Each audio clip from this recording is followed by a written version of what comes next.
What is happening, everybody? Welcome back to another episode of Comic Book Weekly.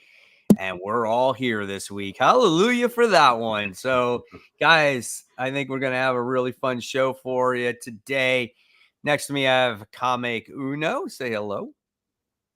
Hello, I'm back in my space that I always was. A little different now because I got my kitchen redone. So that feels nice. You know, the biggest thing is like there's no picture with good. I know we got to rehang that picture because I do miss it. So I do need a picture. And then right below me, I have a Brant Fowler. What's up? I don't know what that was, but yeah, I'm back. How you feeling, Brant? I'm better, not completely over it, but I am better. So if I mute myself, you know why. I'm hearing it for sure in your throat, but you do sound a little better. That's good. Yeah. The worst of it's through. I've just still got the congestion. I'm good. Can't believe it's been a whole week too, so that's not fun. No. But we got a good show for you today. There's actually some decent news to talk about. We're going to have comic books to talk about as well. And so we'll have a good show. And we want to welcome everyone that's on there. We have Get the Key Comic who's on there. Tevia is on there. Storm Shadow says at 10:22, what the hell? You know, we got to make sure that we have everybody on here before we start. So there's that. But he does say, what's up? So welcome to the show. And already we have Tevye asking questions. So, of course, it wouldn't be a show without Tevye asking questions. But we're going to dive into those comic books first. And then we'll talk about all that news while the audience is building, especially that DC stuff as well. So let's kick it off with the comic books this week. We're going to kick it off with the big book, I think, one of the most highly anticipated books for probably, maybe for Kat, I don't know, but at least for Grant, I was looking forward to it. It wasn't in my top 3 last week because I knew you guys are going to cover it, and because I never know what to expect with this book, I'm like, I don't know. But I do like this book a lot, and we'll talk about the second issue. But I actually want to mention, because the last topic for Transformers is this new reader friendly? But I actually thought this issue was even more new reader friendly than the first issue, because they actually describe what the war is about, and they go into detail enough where it doesn't feel too much like exposition. But then for you guys, they go right into the action, and they get some good twists and turns. I actually liked this issue more than issue 1, and I liked issue 1. But I thought this one, usually issue 2s have such a slump, and they did not do that here. No, I agree. I thought the same thing. I actually liked this one better. And I liked how they hooked you in with that first issue with some of the action and things like that. And here they sat down, they slowed some things down a little bit, and they introduced you to what Cybertron is, what this war is. And it really got a good distinguishation of who good and evil is, what Optimus Prime actually is, right?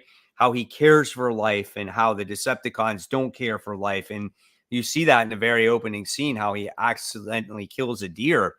And I like that. And then we go to the very end, how it ties into the end of the first issue. And I totally did not see that coming.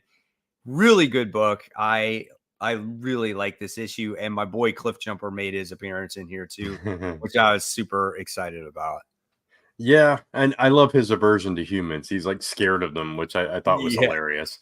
It's like, us being afraid of like bugs. And it's kind of the same thing. But I thought this issue was really good. I thought it got to the heart of the best versions of Optimus Prime that we see is like this, where he's introspective. He's very thoughtful, very emotional, very connected to everything. And I thought we got a lot of that here.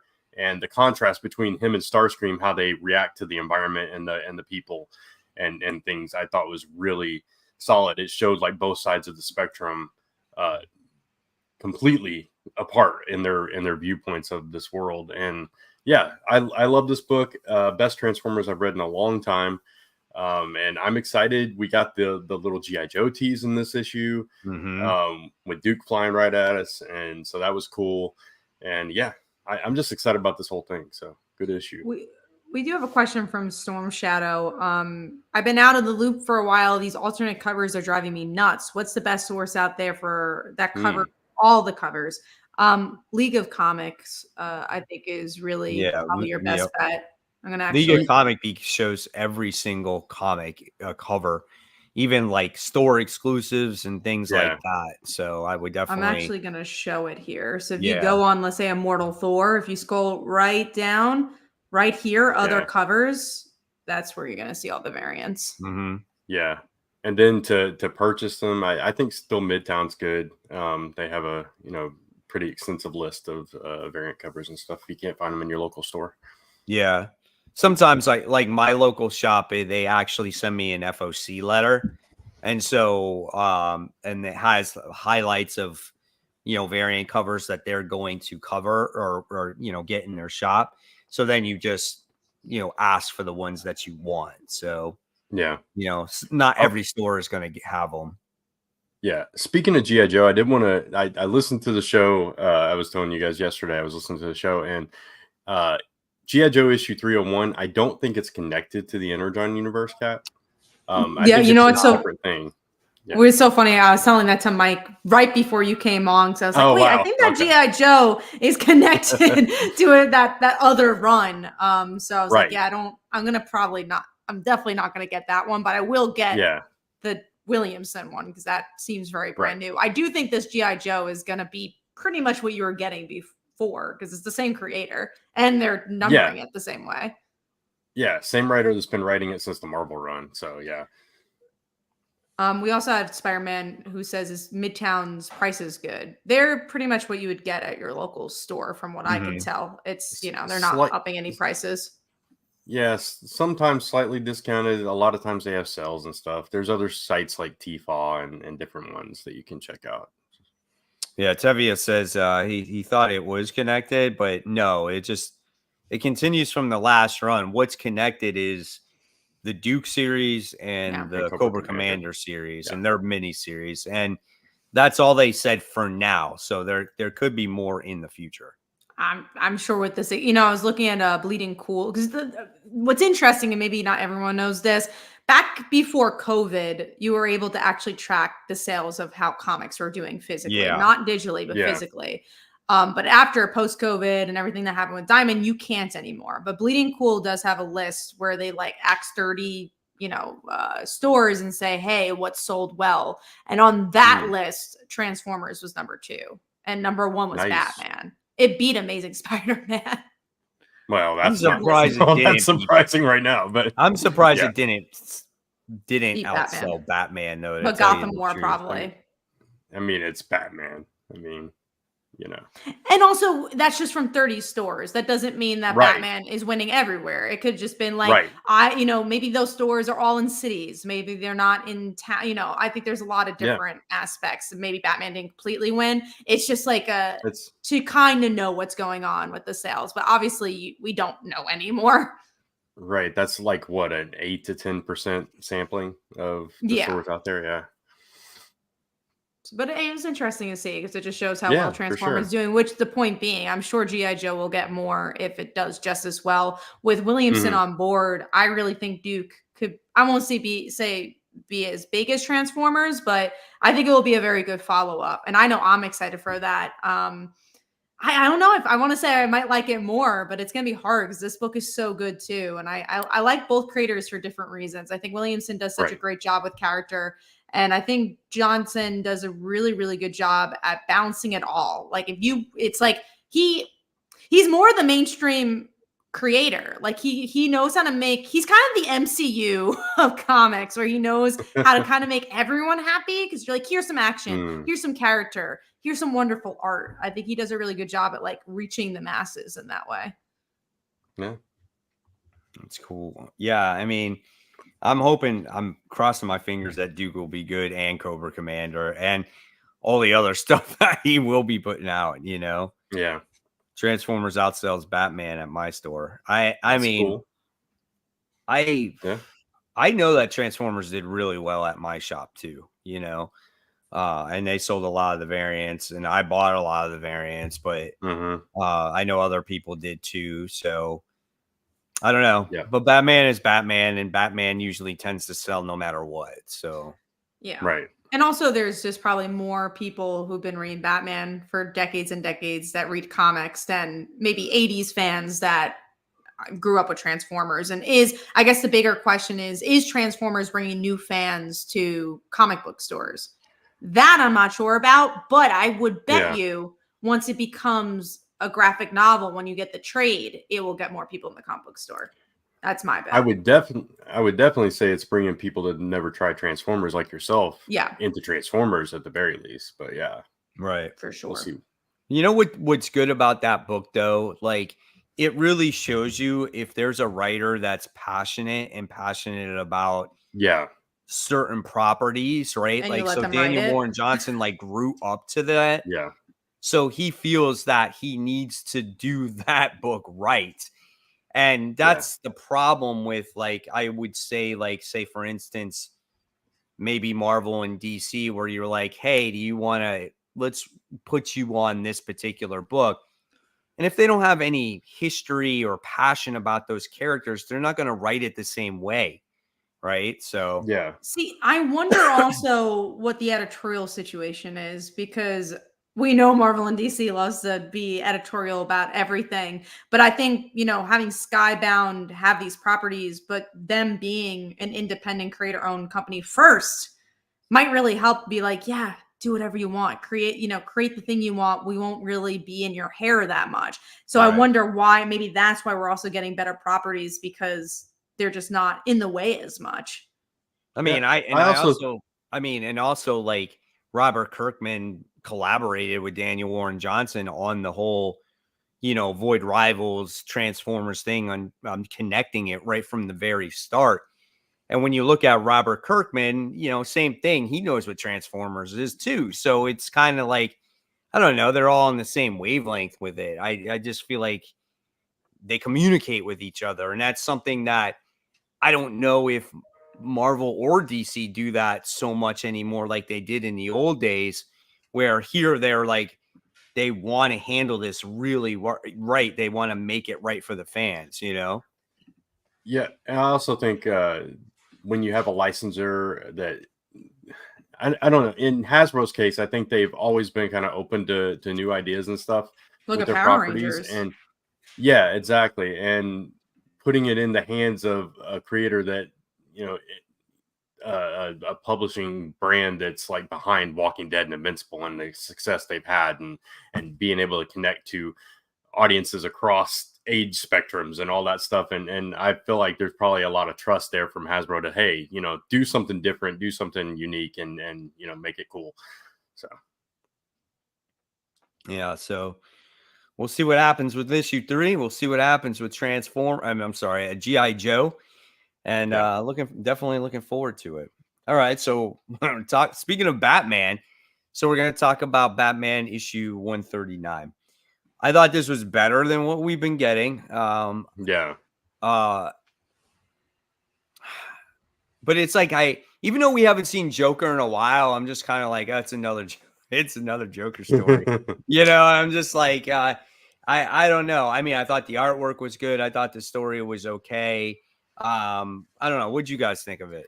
I'm in the same boat. It's such an interesting book because it's like, oh yeah, it did everything right, but it's also like, oh, I'm kind of bored, right? Because it's in my top 5 because I also didn't read that many books this week, but in another week I don't think it would be, because it's cookie cutter. It's just like, all right, I've seen Batman go against Joker. I've seen him have an identity crisis. I just don't know if I care. And it's hard because the art is so good and it fits so well for this book, but it's just kind of there. That's the best way to put it. It's not bad, but it's not great. I agree overall, but I do like that it was at least a different attack tactic where he's attacking the mentors that made Batman Batman. I thought that's an interesting twist on it. And I also like that, Batman, at least this alter ego, which I hate the alter ego. I wish they would just get over that. I'm done with that. But at least it's given us something to where he actually wants to kill the Joker, which is a place that Bruce would never go.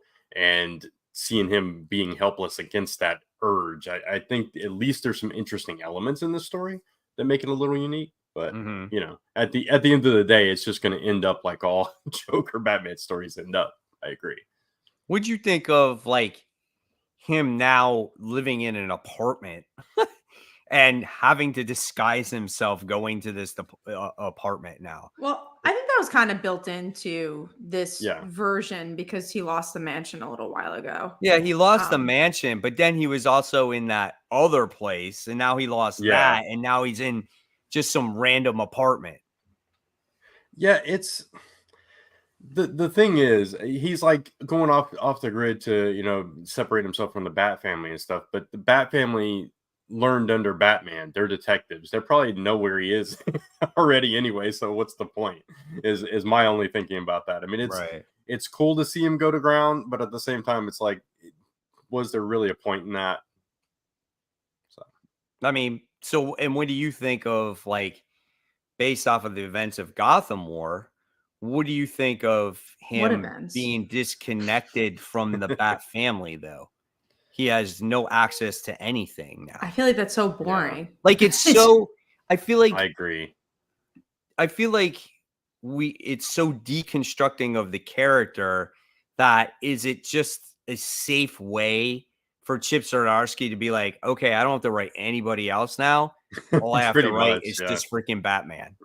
It's a I mean, shame I because can see. Tim was such a cool part of his run, right? Yeah. What are you Right. gonna say, Brent? I agree.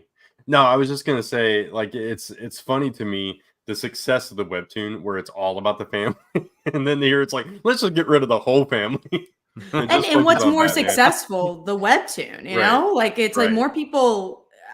It's more successful because more people are reading it, but then B, it's more successful because it seems like more people are enjoying it. Like I have not Yeah. heard anyone say anything bad about that Batman webtoon. They're like, oh, it's so much fun, but then also it's like these characters you know and love, and you actually get to see them interact. Yeah. David puts a question on there and he goes, thoughts on the Vandal Savage. I didn't read it. I didn't. I don't. I did I read skipped it. it. So he's living in the mansion, right? Is that what it is? He's trapped in Gotham. He can't leave Gotham because the source of his power That's is right. in Gotham. Yes. And so if he leaves, he starts getting weaker. So he's basically trying to take over Gotham now. And he lives in the mansion. Right. And he lives in the mansion. Yep. So There that's is a Batman. webtoon. So it's just very I don't know, it's just very mediocre. And it just sees, I don't know, we'll see where it goes. And then Batman gets, you know, trapped in Zur-En-Arrh. Yeah. He's the one he's the one now that has to face the Joker. So yeah. let me see. I don't know. That color scheme, man. Zur-En-Arrh. I can't stand that name. I can never say it right. I can't stand the look of it, the name, any of it. I don't like it. Then it's all these different versions of them too. Did you see that at the end in that last page too? I'm like, it's a Zur-En-Arrh Spider-Verse. Oh gosh. All right. Let's talk about Amazing Spider-Man issue. So exciting. Right? It was amazing. One thing I need to talk about is that interlude. For like, honestly, I can almost accept Rec Rap being this arc, but that interlude, I'm like, this is one of the messiest comics I've read ever. It's just randomly this gang war situation where, honestly, I was actually the same thing. Right. Yeah. And honestly, I was excited for the gang war because I was like, oh, it's going to be something different. It's going to be grounded. It makes me less excited for this event. Listen, it's just funny you mention it. Yeah. Go ahead. Actually, I might be reversed here. I hated all the Rec Rap stuff, and all I wanted to read was the gang war thing. So me seeing that part of it was like, that's a story I just want to see. I don't care about Rec Rap in there. Yeah, no, I agree. Sense? I don't care about Rec Rap. I'm so over that thing. You know, they should have left that with Dark Web. But I agree with you, Kat. The way that interlude was handled, and it was just like, oh, we forgot to mention gang war. Let's throw a couple pages in here. That's true. It was just so messy. I agree. Yeah, from a storytelling point of view, I can literally not think of another comic that has ever done that ever.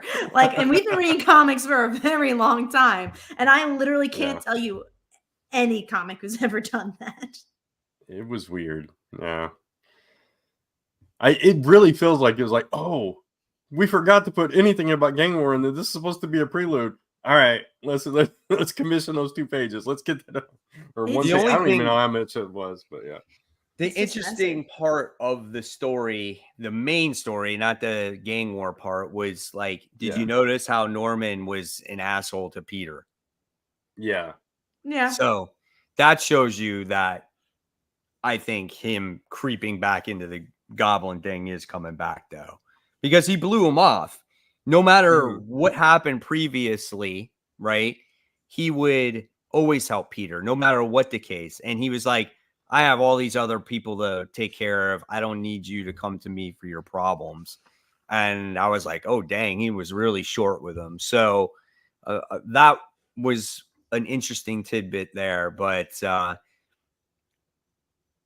this was just so disappointing. And then I'm like, oh, okay, so at least they'll be done with it after this one. No, one more There's issue. another freaking story to this. I'm like, come on, dude. Like, that was the most disappointing part, because I really thought this was the last part. It's funny because Serenity, if you guys have been watching the show for a long time, we usually have different opinions from Serenity, and we do here, but I think Serenity gives a really good answer. Wreck-Rap's adorable. He's like a kitten given human adult form. Very cartoony, gives me bonkers vibe, but he needs his own comic, like an Affinity Mini or something. 100% agree. If you like Wreck-Rap, the Affinity comics, I think, are actually kind of perfect for this character, because I think they're kind of built for a younger audience, and it seems like younger audiences are reading the Affinity comics. So yeah, do something like that. There's one thing I liked about this book is how they did like the Silver Age kind of vibe. I thought that was really interesting. The art's really good. Art was good, yeah. But it's not. It's not Amazing Spider-Man. Yeah, that's the thing. I don't mind Wreck-Rap as a character. I think he's kind of funny at times. I'm over that in the main Amazing Spider-Man book. I want Peter to have his own journey. I don't want him to be sidetracked by all this nonsense. And I think that's my disconnect with it. I just want something different. My thing is that I hate when books have forced humor. And that's why I don't like Harley Quinn. That's why I don't like Deadpool, because all that humor I feel like is forced.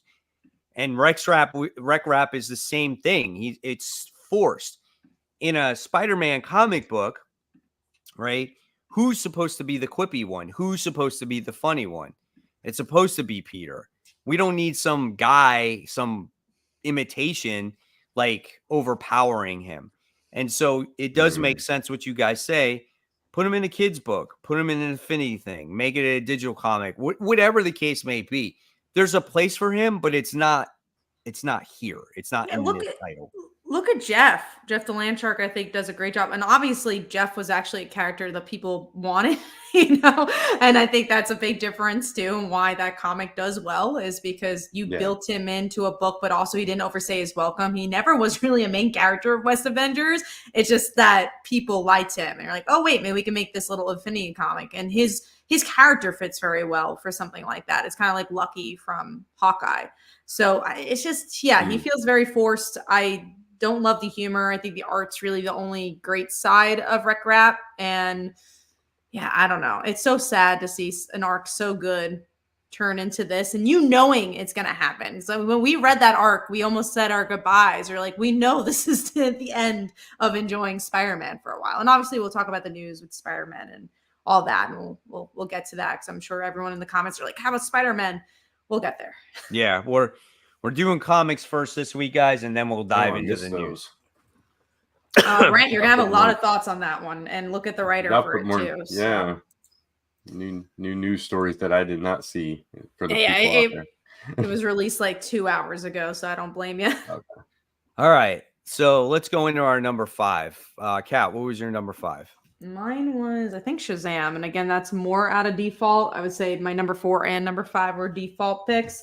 The Mary teams up with Billy in this one, so that was fun. The artwork is still really good. I like the colors, but you're not missing anything all at the same time. The main story is not very interesting. There's some fun character dynamics, and the kids who don't have powers, them wanting to have the powers, I think is interesting, but it also is not I feel like because Mark Waid's been working on so many things, I don't feel like anything has really nailed it recently, and I think that's a shame. And DC does that a lot. They tire their writers and don't just keep them on that one great book. They're like, here's 2 others, and damn, Moore, you want to work on this too? Like, it's just too much. Which book was this? Shazam. Oh, Shazam. Yeah. Okay. Yeah. I want to love this book. Same. I just don't. I want to keep it's not it. bad. Yeah, because it's not horrendous, but it's also like if you're No. at a point where you're getting 20 books a week, let's say, I could see this easily being a book you drop. Yeah. Yeah. Yeah, exactly. But like you said, I love the creative team. I love the characters, and I did like Freddy at the end being like, you know, wanted to take over the powers. I thought that was interesting. So hopefully the next arc will be better. I didn't love this previous arc though. Me either, but I agree. All right. And Bram, what was your number 5? Mine was actually Batman, believe it or not. Batman. All right, my number 5 was Patrol Head. This book right here. Oh, it's Image. I was like, I don't even think I heard of that one.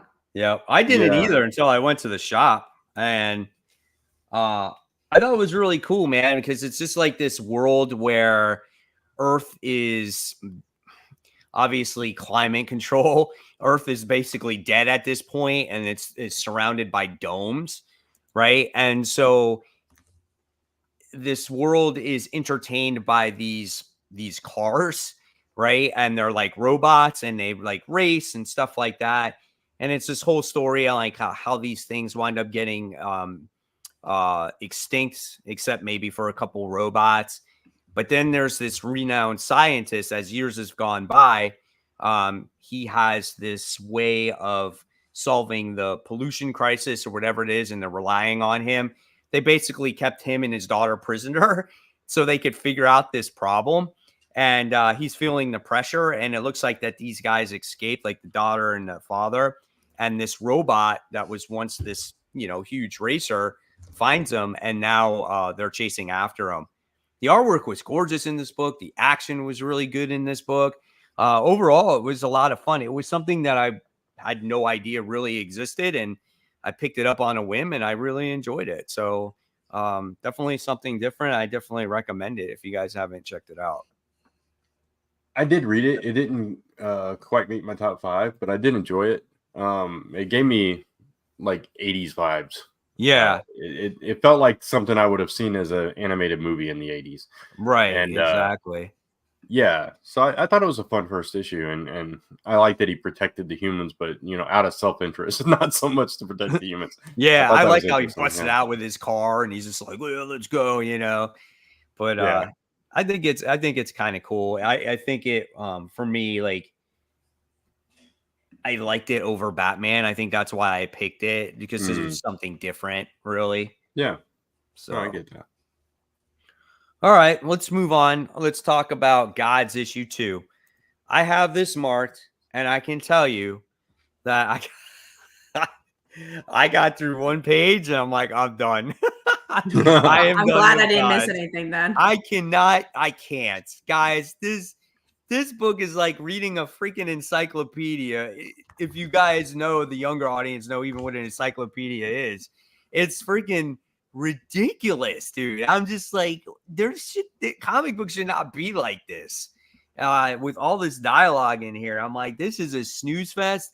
This is going to be a chore to read. And if it's going to be like that, I'm not reading it anymore.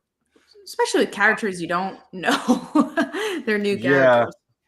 I mean, Doctor Strange was more in this one than last one, but still, yeah, it was mostly about the other characters that we just met last issue. And I will say that I liked issue 1 better. Oh, God. That says anything. Yeah, right. Because I thought it had like the more emotion with the couple that had to break up in that first issue, but this one was just all about them pursuing their respective positions in this war or whatever. No, and it was fairly boring. Yeah. It was a lot of jargon, a lot of just like still set up.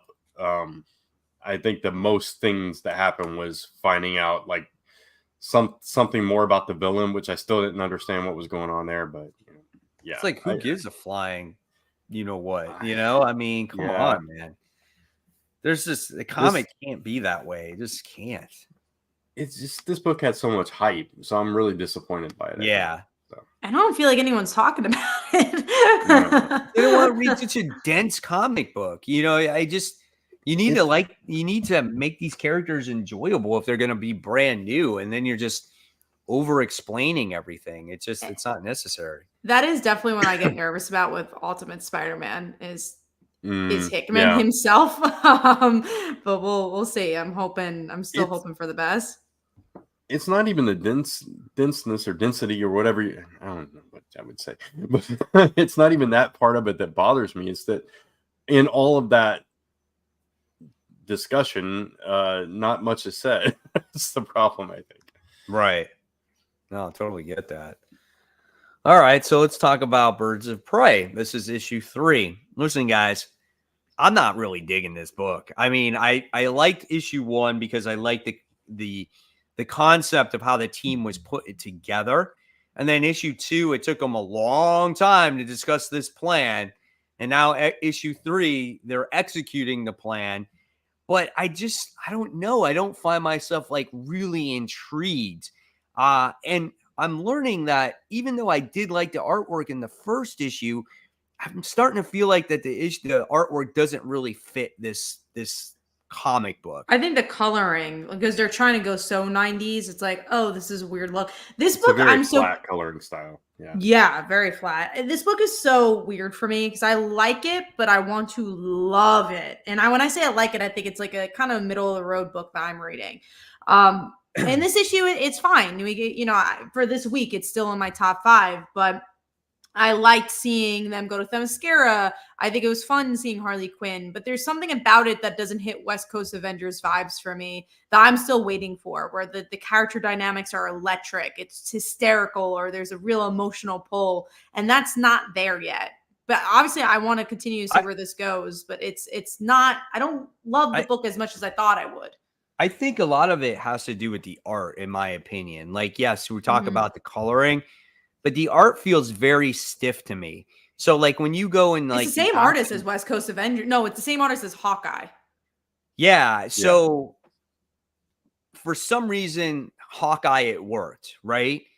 But here, it just doesn't seem that way. I just think like you look at these certain characters, and I feel like they should be drawn a different way, and the action should be different. I didn't like the real action scenes with like Green Arrow and Diana, and I just thought like the fight seemed flat, and I don't know, man. It's just not hitting with me the way I thought maybe it should, I actually don't mind the art at all, and I like the action in this book. But I still agree it's a middle of the road book. It's not as good as I hope it would be. I do think this issue is better than issue 2. But not as good as issue 1. So I would agree on that. I would agree on that for sure. Yeah. Because Oliver was great. I think he had, someone mentioned it, the Oliver scene was really good. I think Wonder Woman was really cool. But why am I rooting for characters that aren't main characters of this book? Yeah. And you also have this problem with, like, I love the collection of characters we have in this. And I love the potential dynamic that they have. But at the same time, you think of, but you think of Cassandra and Big Barda and Zealot, and they're all very similar characters in a certain way. And we haven't, dove any deeper into their characters and the connection between them. Mainly, it's been focused on Harley and her fitting into this group. And I think we need to get beyond that, to keep building. But I would totally understand if you dropped off of this, Mike. I'm going to stick with it. Yeah, I out of love for Cassandra, I'm gonna stick with the book, and I like Black Canary, and I think Kelly Thompson is a really good writer, as we know, and I have hope in that. But again, I just thought this was gonna be a number 1. I thought this was gonna be my favorite book of the year, and that's not even close. I mean, so look at this. So it's very average, right? For what it is, and it's the opening story, opening story arc. What's it going to be? 5 issues, 6 issues, 7 issues from now? I'm hoping the character is more developed, because even if right. plot is, because the plot of Sin is whatever, I don't actually care. But like, if you could tell me, like, I think a great example is that She-Hulk story where they were just doing book club. If you could do something like that with the Birds of Prey, it doesn't have to be a big plot. Just tell me a good character story. Yeah, I don't know. That might be for you, but for the mass audience that loves Birds of Prey, that is not going to be enough to keep this book afloat. Well, what do people like about Birds of Prey, though? I think for any other comic, if you were saying this is an Avengers comic, that's good enough. Like, that's not good enough for Avengers comic. Birds of Prey is kind of known for doing that already. So if they do the things that they made successful in the past, like, they're not, I mean, obviously the Birds of Prey, like, it span out of like a lot of the Suicide Squad stuff, and we got to see the buildup of that, but mostly it was about their friendship. Like, that's why people like that book. So if you do that, that's what people kind of expect already. So you're expecting good character interaction between. Yeah. Do you remember a plot in Birds of Prey? Because I don't. But do I remember the Huntress and Black Canary are good friends? Do I love Barbara and Black Canary's dynamic? Hell yeah. That's what I remember about the book. Yeah. That's true. So I guess we'll see. We'll see. Time will tell. All right. So let's move on. What are we at here? Dark Ride, I think. Dark Ride, yeah. Dark Ride issue 9. Brant doesn't read this book, right? So, but you and I, Kat, definitely read this book. So this issue is really, really good, man. Yeah. How Halloween just went all out and just like killed that guy that was basically going after her, and they finally realized that they sold the dad sold the soul to the devil, the kids' souls to the devil. I thought that was really interesting. I mean, it's just overall just an entertaining book, how every single issue you find a little bit more about what happened to this family and why this park actually exists. Yeah, it goes back to character development. It's interesting because you always get a little nervous when a book takes a hiatus and they come back. But first of all, Dark Ride's hiatus wasn't long, which was great. No. And then they pick it up with like kind of a new season where it's like, actually, let's learn more about this character that's kind of been in the background, but she's been important. And let's give you a twist in the end to show you we're going a completely different direction with this book. And it's interesting because also Phantom Road came back this week. And I really loved Phantom Road, the first arc. And I didn't love this issue because I forgot a lot of the stuff that happened. I thought it was kind of the same old stuff we were getting, and there was no twist. But this is such a good example of how to get back from a hiatus that it's so interesting that they both came out in the same week. It gets you excited again. Yeah. Yep. So that's what I liked about it. But overall, just great story, man. I just, God, it was so good, and I like now how they have to find I forgot the son's name, the son's daughter. They have to find her. Yeah, I don't remember her name either. Yeah. No, it's called Autumn. Her name is Autumn. Yeah. So there's that part as well too. Because he winds up going to her and he's like, is that blood on the floor? And she's like, no, it's part of my my act and whatnot. And then he tells her the whole story about what was going on and whatnot. But yeah, that the granddaughter or the daughter of the son is also probably her soul is also sold to the devil. Yeah, so, absolutely. Yeah. So there's a lot that was sold to the devil for sure to make this park run. It's cool that it's not just a book about theme park. It's definitely more than that. But then so also the theme park.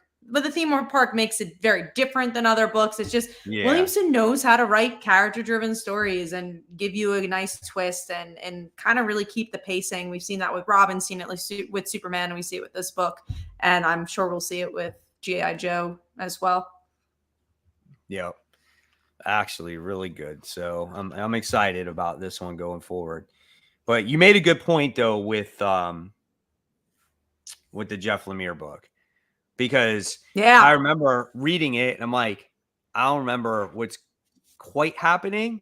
And then I wasn't sure on the person she was talking to, the detective. And then I was kind of like, okay, how many times are we going to go back and forth with them facing like the upside down people? Like we've seen that 1,000 times, So I just want something more. I want more story progression from that book, even though I still like it and I'll still read it. No, I very much agree. Let me get this comment. Well, first, I don't know anything about Five Nights at Freddy's, so I'm not sure if it's the same idea. I didn't see the movie. No, I know it's not. a video game, but no, it's definitely not. Parker Luckax, guys, you have a feeling that the Spider-Man gang war is going to be very similar to the Batman Gotham war. I really don't know how to feel about it myself. No, I hope not. I don't know. Unless there's meteorites falling from the sky that they have to collect. I mean, no, I don't think so. I really wouldn't think so. Well, I mean, I think really maybe the question. Yeah, exactly. There was no war. But I think the question is more than do you think it's going to be similar in the way of like, oh, we're just utilizing this to sell books and not actually do anything? Because might be true. That's what it seems like events are these days in general. But I feel like just even reading the couple of interludes that were in these spider books, it literally seems like the different families are going to be coming together to do battle against each other, because in this issue we saw the Magia, and the previous issue we saw the return of Silvermane. So I feel like we're going to get more of a war than a gang war or Gotham war storyline. Yeah, I agree. All right, so let's move on to our number 4. Kat, what was your number 4? Mine was Batman, so we already talked about it. What about you, Brent? Mine was The Madness, number 4. I forgot to pick that up. Oh yeah? So I won't spoil it too much, but this issue she's going after their Wonder Woman character, and this character, Miss Victory, I think is her name. She has no actual powers, but she has like another member of the team, the one that abstained from the vote, the one that voted not to kill her family, is her protector, and she's sworn to protect her. And so they have this squaring off, and she decides to help her out and like give her information on the rest of the team to take them out. And yeah, so and it also it does a little flashback on how she met her husband, how they fell in love, and all this stuff. Oh, that's how cool. how he was actually kind of a spy too. So and they were at odds at first. So it was a really good issue, I thought. So there's only 2 more to go, and I've been really pleasantly surprised by this book. Cool, awesome. All right, and then I have my number 4 was actually, I don't know, man. I might be in minority in this, but mine was The Punisher. You're definitely in the minority for that. Like The Punisher. So you liked it. Then I'm in the minority for that. So a lot of people are going to say, well, this is the exact same thing. Why is Frank Castle not around? Blah, blah, blah, blah, blah. And like, I get it. I totally get it. And I said that in my review as well. Like I said, it's very cookie cutter. We've seen it before.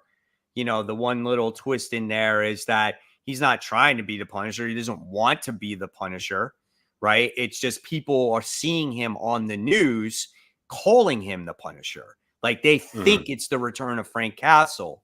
So he's just like, well, if I got to do what I got to do, that's all it is. But just because what we see in issue 1 doesn't mean it's going to continue that way in issue 2 or 3 or 4 or whatever it is. I feel like this is the first issue. It starts off similar, and then I think it's going to veer off very differently, in my opinion, anyway. I did like the art. I thought it was good. I do like the investigative part of it in the beginning. I like his little side partner, as well. I thought that person was kind of cool. And I don't know. I thought it was a good story. I mean, again, yes, it's very similar. We've seen the story before, but it doesn't mean it was a bad read. I thought it was a good read, and it had me going for another issue. As someone who doesn't, and I know you don't love the Punisher either, but I think as someone who doesn't love the Punisher, that's what it is a similar vibe. Not even saying it's similar vibe to Frank. It's just that I don't tend to like this type of storytelling with the Punisher. The reason I liked the previous volume because it felt nothing like that. And Right. for me, you know, I love good character. I just saw the movie The Killer on the David Fincher movie on Netflix, and that's a great example of like what I would want a Punisher movie to be. It's like very introspective. I understand the character. Like I like him. You know, I like what I want to follow him. And there was no point here where I wanted to follow this new Punisher. I didn't feel for him like I didn't. Why I like the previous volume so much is because it was so character driven. That isn't what I got here. But I also agree. I don't think people should be like, it's garbage because he's new Punisher. Where's Frank? Like, no, give it a shot if you like Punisher. For me, is more of a character thing where I couldn't get into the character. I probably won't get issue 2 because of that. And I completely get that. I'm not a huge Punisher fan either, and I really like that last run. So I think we're all like that as far as that book went. But yes, it's very similar to Frank Castle's story. Even his family gets taken out, and he's out for revenge. But I like the motivation that he wasn't like out to start a cause. He was just trying to get the people responsible for killing his family and then be done. Yes, and because they got away or whatever, he's pulled back into this life as a former SHIELD agent. I thought that was also a nice twist. Instead of a former cop, you got a former SHIELD agent who's got connections and all this tech and all these skills and all that.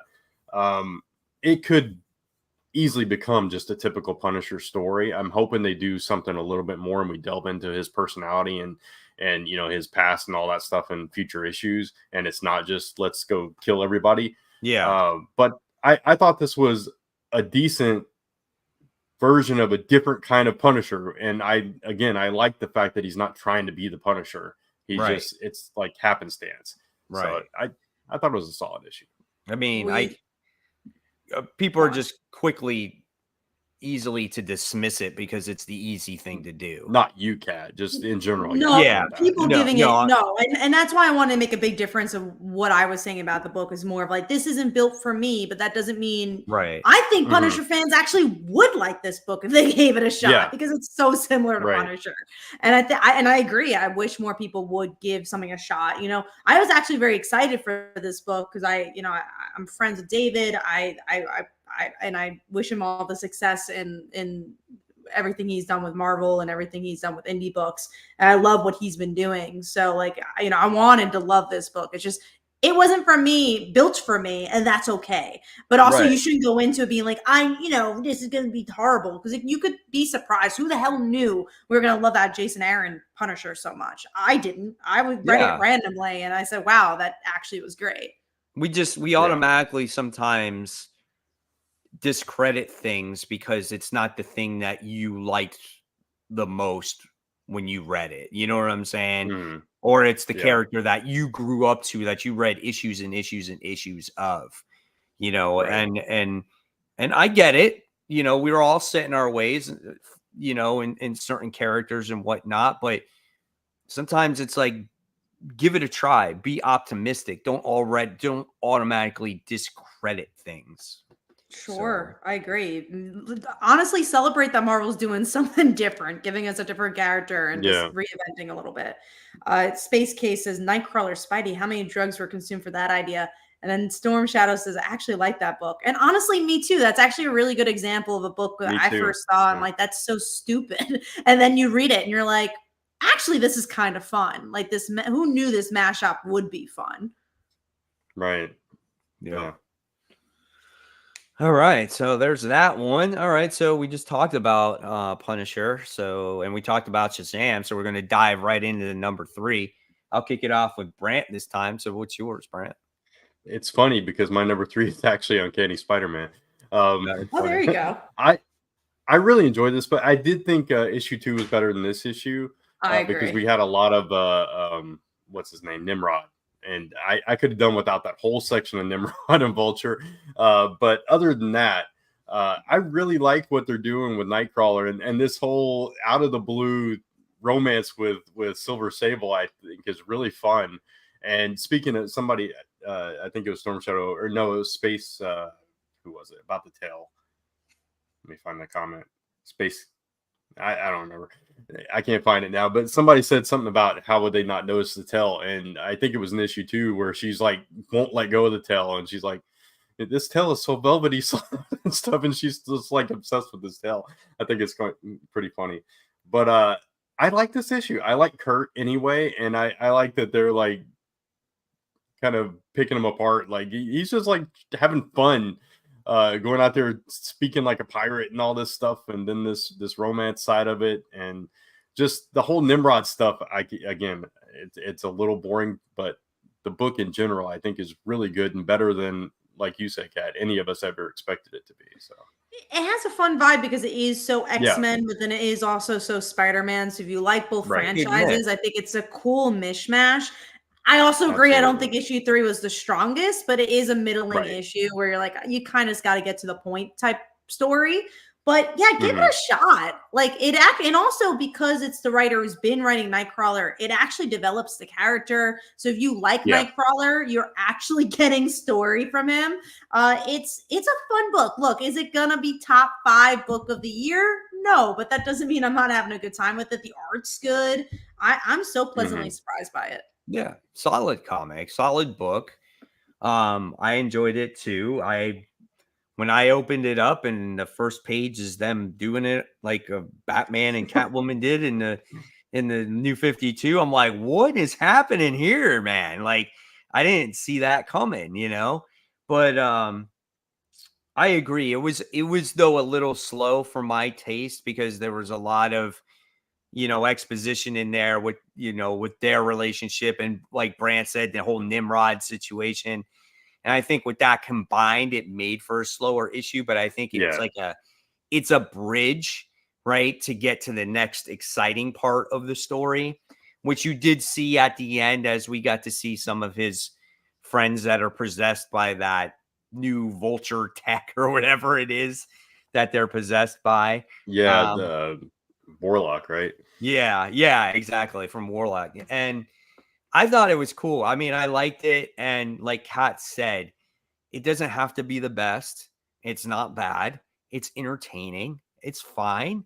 And I liked it. It is what it is, Not every book has to hit it out of the park. It just, I think what it reminded me of is just like when I was a kid reading comic books and I'm like, oh, this is pretty cool. I really like this. And that's what what it is.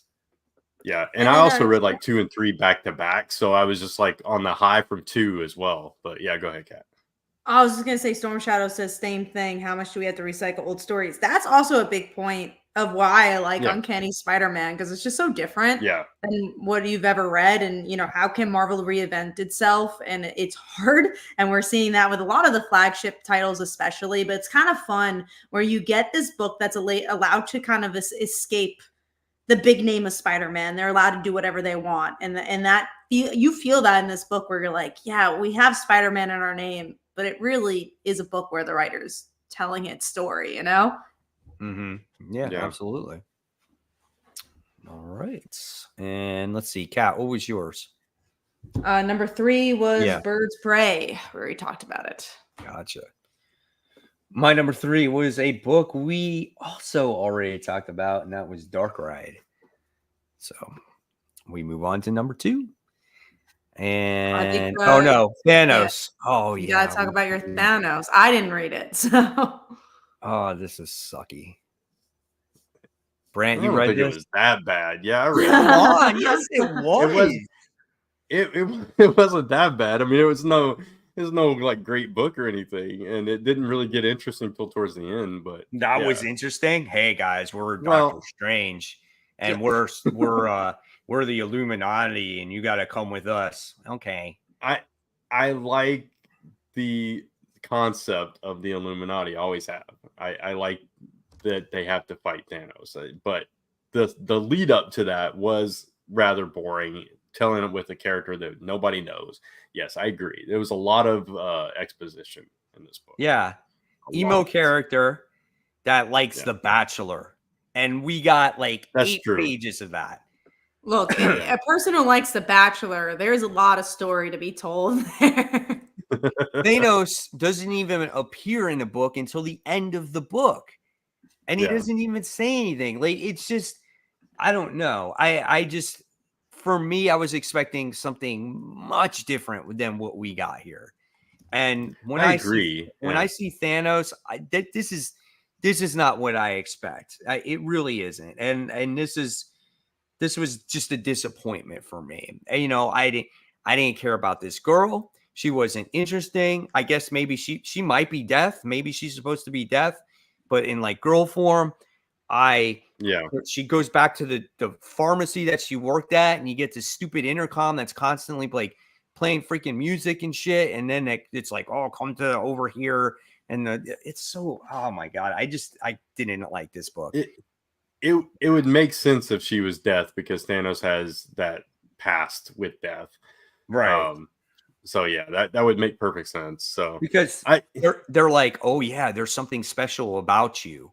And he wants her. So it's got to be something like that. Yeah. So sorry, I didn't mean to be so hard on you on that. It's fine. It's okay. It's middle of the road. I'm not saying it's like, oh, this is in my top 5 or anything crazy like that. No, it's no White. If you guys are talking about White Widow, you might have different opinions. That's right, because Grant liked it. I did like it. And I did do a video on it, like I said. Kat and I enjoyed it. Oh, Kat didn't even read it. I didn't even read it. Yeah, so that's how much of a fan I was. I like the MCU version of White Widow, and I thought this embraced that version of her. So, one thing I also want to say, because last week we had a whole conversation about the Marvel Universe, and I was kind of shitting on the Marvels. Go see the movie because it's actually really good. That's all I've heard from everybody. I heard the same thing. I heard the same thing. And I heard that, and please, no one spoil this. Don't. There actually is spoilers too, which is like one thing I loved about the movie is that things actually happen in it. So that's why I'm so surprised. So many people are like, "Oh, this is so shitty." It's like, but, come on. And I heard that there's like the credit scenes are really good too. So they are. So I'm excited to actually go see it when I do see it. It's actually a character-driven movie. It's short. It gets to the point. There's humor. It's an actually good movie, and I want to spread the word on that. Sometimes, like especially recently, besides Black Panther and Shang-Chi, I haven't liked really any of this new era of the MCU. But this is honestly very surprising, and I hope more people go see it because I think it deserves more love. And I think it's a shame that it had such a bad liftoff because of naysayers. Do you know what changed my thought process on this movie just a little bit? Was the final trailer during Monday Night Football, because it took it from this cutesy, fun-go-lucky girls movie, which I'm not saying there's not scenes in there that might be, but it made it a little bit more serious. Like there was more at stake, and it wasn't so light. It wasn't so lighthearted. And I'm like, it looks a little bit more serious to where, man, maybe more people might see it if they see this particular trailer. Because you know how the previous trailers, it made it look so like, you know what I'm saying? Like a Disney Plus show almost. It's a really good mixture of it all. So like especially like, I'm not going to spoil anything, but Miss Marvel, I think has a really good presence. If you like the show, I actually think it's kind of better than the show. They did some interesting stuff there, but there is like the moments of like the three of them hanging out and being girls but not just like, not in a way that feels like it's like, oh, it's a girls movie. Like it actually is like, no, you're making these characters be friends because you have to, because it's character work. But there is a lot of seriousness. There's a lot of seriousness, honestly. There's a lot of emotional weight in this movie. It's one of the better Marvel movies in such a long time. And I'm looking forward to when you guys do watch it. Because I think you guys are going to feel the same way and be like, what? I feel so bad that happened to this movie because it's so good. It really is good. It got a bad rap from the start. No. So many people I've seen online have given it like a 7.5 out of 10. And it's just like, okay. Yeah. I'm actually excited. 4 out of 5. It's good. Nice. It's awesome. Stay until the end, like everyone said. There's some big moments. Yeah, of course. It's a Marvel movie. All Haven't right. seen the Well, movie, but I've heard people say it's not good. A lot of people who said it's not good has not seen the movie, and that's something that's been so funny to see on the Probably. internet. Where, yeah, because I did a newsletter on the Marvels, and I shared in like a comic book creator group, and there was someone who said like, "Well, yeah, it doesn't deserve good stuff," and I was like, "Oh, did you see the movie?" And they're like, I don't need to see the movie. And everyone who commented who said it was bad did not see the yeah. movie. And everyone who commented is Yeah. like, well, actually, you should see the movie because it's pretty good. Hopefully, That's what.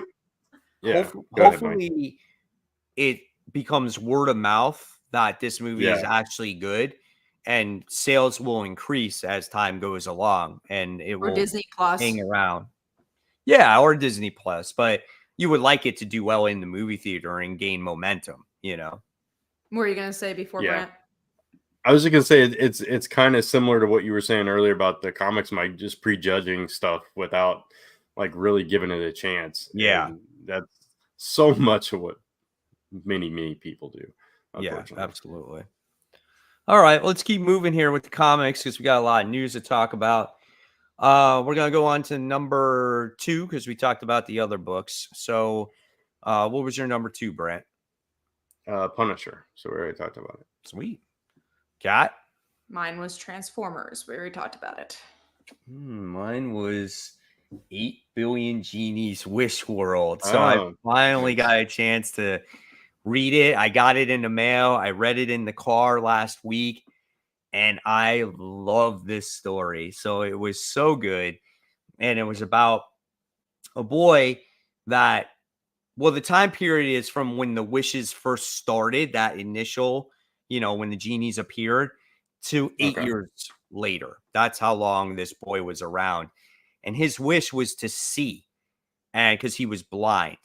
And what happens is the boy and was it the mom? Yeah, the mom, they actually make that same wish at the exact same time. So the genies had to go into conference with each other and go, what are we going to do? Because these wish happen at the same time. So they gave this boy the power of seeing. They had 2 sets of eyes.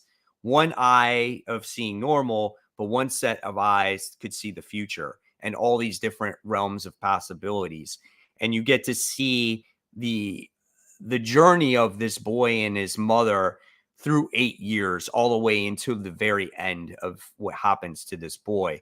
It's a very heartfelt story. This boy was very selfless, and just seeing that world again was great. And I really enjoyed this story.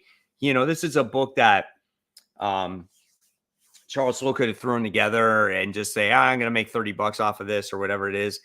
He put his heart and soul in this book. You could tell it's very well written, very well drawn. Definitely worth the $30 I paid for it, and it's signed too. So, you get that on top of it too. So really great stuff there. Yeah, that's cool. I'm glad you were able to get a copy. It's so funny when you told me about it. Like I jumped on and bought it like immediately. Yeah. I was like, I bought it. Yeah. So definitely recommend it if somewhere you can find it besides, a physical copy. Right.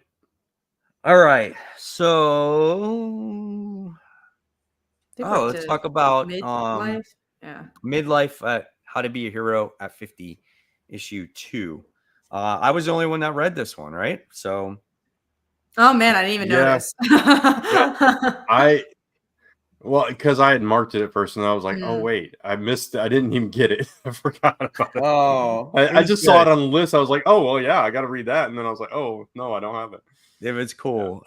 It opens up again with another movie situation back in the past. This time they talk about Blade, and they're like, "What's all these shitty Blade freaking vampire movies and these comic book movies? They all suck. They're not going to amount to anything," which is hilarious. And then you just get to see the guy. I'm going to be short about this, like how he deals with having these powers for the first time. Yeah. And he finds out some history about his dad as well. And then we get introduced to maybe a couple bad guys at the end of this issue. So very well worth it. If you decide to see if you can get the second issue, I would say pick it up. I think it's really, really good. Okay, cool. Yeah, I definitely wanted to give it at least one more issue. So yeah, for sure. All right. And then with that being said, let's move on to our number one. I know Brant's is going to be Transformers. Mine's Transformers. So what's Cat's? Mine's Dark Ride. So all right. Look, Transformers made number 2. As someone who knows jack shit about Transformers, I think that's pretty good. Emotional story, man. I love it. If he can continue to drive that type of emotion in a Transformers book, that's solid stuff right there, man. And he did. And it wasn't just Optimus either. It had to do with a freaking secondary character with Carly. Out of all people, not even Spike, it was Carly this time. So that was tough, man. That was a tough scene there. All right, so now I guess we're going to move on to news. Yes, but first, I know we both have Kickstarters going on. So, Brant, do you want me to do my Kickstarter first? Or you want to do yours? Go ahead and do yours. Because I got to say, I think you still have to pull yours. We have a Kickstarter going on right now. Slice of life, anime action adventure. And if you like Power Rangers, Dragon Ball Z, Sailor Moon, and Pokemon, there's a lot of references to that here. And then there's also other animes as well, like Demon Slayer, Spy Family. So if you like anime, this is the book to read. It's a parody on all your favorite animes. And also it's a new reader-friendly version of Slice of Life, which is our webtoon about an anime character comes to life and falls in love with a cheerleader. So if you just want a fun book, a one and done, you don't have to read anything else, go check it out. We're already funded, so you get the book automatically. I'm going to share it in the comments. And let's get into Brant's flagship book. Yeah, so this is written by my wife. It's Bloom Pretty Forget Me Not #1. There is a previous issue, but it's kind of a prequel to this. It sets up this character right here, Silver. But this story is about Silver, who is trying to bring to justice the people that have caused her mother's disappearance. And so it's a fantasy book with like if you're a fan of Game of Thrones and stuff like that, it's got that level of intrigue, both political and romance and obsession and vengeance and action and all kinds of stuff. If you like any of that kind of stuff, you'll dig this. We are already funded as well. We're into our stretch goals. Let me scroll past some of those pages. And there's some of the action from the first book, and then I'll just show a little bit from this issue, and you can get both on this Kickstarter as well. We have about 2 weeks to go, so you can check it out at bloomprettycomic.com. That'll take you there, and there's some of the covers that we have. So there you go. All right, and that's all the Kickstarter stuff. Go check out all those projects, and we're gonna get into some news because there's actually a lot of news to talk about.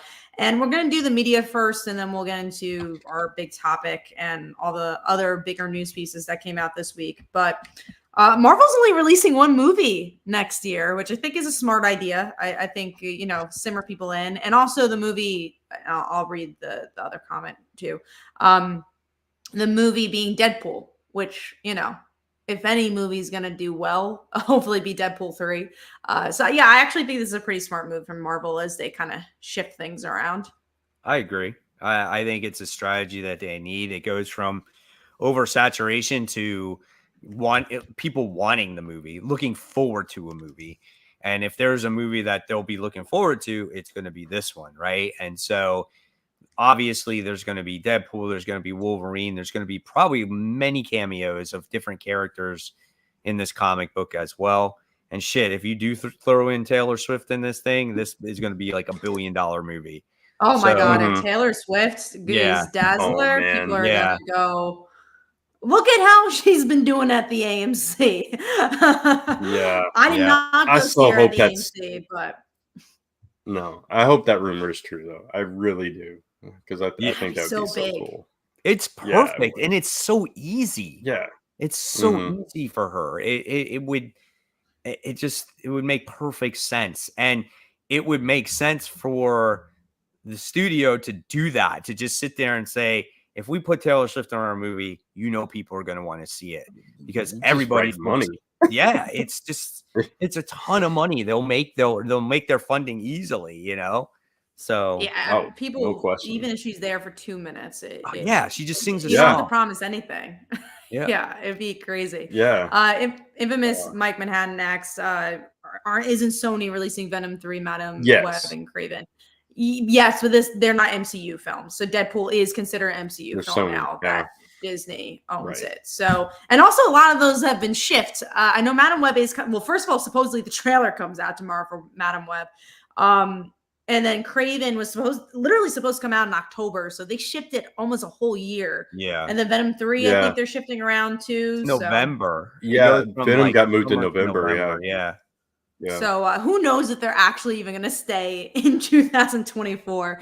They've definitely been shifting those around because obviously the strike's over. So there's a lot of different things they need to refocus. Was the Captain America movie supposed to come out next year? I know it's 2025 now. Yeah, I think so. I think that was supposed to be next year, but also like there's a lot of thoughts with Captain America because I'm guessing that's very connected to the shows and very connected to everything. And you're like, oh wait, maybe we need to pull back on how connected everything is because we're confusing people now. So we'll definitely see about that. Next up is that Jeff Lemire isn't doing more TV after Essex County, which I thought was interesting because it was just like, yeah, no, I'm glad that it's a TV show, but it was so much work. And what's so interesting about comics is that you can have them made and they're actually made and they're your voice. And with TV, you got to go through like 10 billion people and it might not even ever hit the TV screen. So I just thought it was an interesting thing that he's like, yeah, I wouldn't do that again. I do have one more TV project, but other than that, I'm excited for him, even if it was such an ordeal that Essex County is getting, what it deserves, because that's the book that put him on the map. And I have a friend that is a huge fan of that book, and that was his introduction to Lemire. It was my introduction to Lemire, and it was a very personal story for him. So I think it's cool that something's being done with it. But yeah. Tevi said, "Who cares about Craven?" I'm so excited for that movie because I think he looks hot in the movie, but also I feel like other than that, I think it's going to be either the worst movie in the world or like at least something entertaining. But yeah, I don't know. That movie just looks weird. Also, same thing for Madam Web, where I'm just like, everyone looks hot in the movie, but then also this could be the worst movie ever. It's kind of like that Morbius situation where you're like, I just kind of want to see the train wreck. Like you're like, Morbius, and then you saw it and you're like, holy crap, Morbius. Yeah, I remember we were all like, oh, maybe it'll be as good as Venom. And then it was like, no. It wasn't. No, it was as good as Carnage. Which I wish I didn't see. I don't think it was as good as Carnage. No, Carnage wasn't that good. I actually haven't even seen Morbius because it came out during the pandemic. And then at that point, I was just like, should I see it? And I never saw it. I have a feeling one of these days I'll end up seeing. I haven't seen that or New Mutants. Those are the two. And Eternals. I really like New Mutants. I haven't seen New Mutants. Eternals was a bore fest. I like Eternals. I get what they were. I get what they were trying to do there, but it was just like too long, too many characters. That's what it was for me. It didn't look up my alley, and again, also came out during the pandemic, and I kind of missed it. I like seeing movies in theaters. If I don't, then I probably will miss it. Someone actually mentioned The Killer again, and if we watched it. I watched it randomly because it was just like this movie. I like David Fincher movies, so I was like, oh, it looks interesting, and then it looks up Cat's Alley, inner monologue. I watched it, and I watched it while I was like doing work. Because I was like, I'll put it on in the background. And then I just stopped doing work. I was like, I'm going to finish this movie because I really liked it. That's cool. Yeah, it's very me. I added it to my list the other day. So I plan on watching it, but I haven't watched it yet. I think you'll really like it. Honestly, it reminded me a lot of the Ed Brubaker book. And honestly, that's the cover interests me because of that. I'm like, is this like Kill or Be Killed type situation? And it's a very modern take on an assassin. And that's pretty, it's very modern. He literally works for like at a WeWork where he like sets up everything. So there's a lot of modern references and it's cool. If you like David Fincher's other films, you'll probably enjoy this. If you don't, then you probably won't enjoy it. But they all look very similar. All right, let's get into some comic news. So let's talk about our main topic, which is the DC thing. And mostly we want to talk about it because they revealed more about the timeline. So I think this is the third version of this timeline that now we are seeing. I'm actually going to screenshot it so you guys can see what I'm seeing. This is the timeline here. We have the Lazarus Planet, Night Thrasher, which I was like, did Lazarus Planet happen? It did. I just forgot about it. The Gotham War. Now we're getting to the Beast World, and then something evil is coming. So the Trinity of Evil they are teasing. See if is there any images? I don't remember. This is some. It was previews. Mostly the Beast World stuff. Yeah, they're very much teasing Beast World, and I guess whatever's going on with Amanda Waller. I have to say, I'm not very excited for Beast World. I don't even know why I'm still reading Titans. I just kind of read it out of habit. So I don't know. It's disappointing because DC started out, and we talked about this before, but Dawn of DC especially started out so great. It was such like you had Superman, you had Green Arrow, you even had Shazam and World's Finest, and you're like, oh, okay, you lost the momentum, and now there's not any excitement built in, even with this timeline. It's like, I don't care about Beast World. Give me good stories. Let's continue to give me shocking character moments, like in Green Lantern or Superman. Like that's what I want to see. I don't know.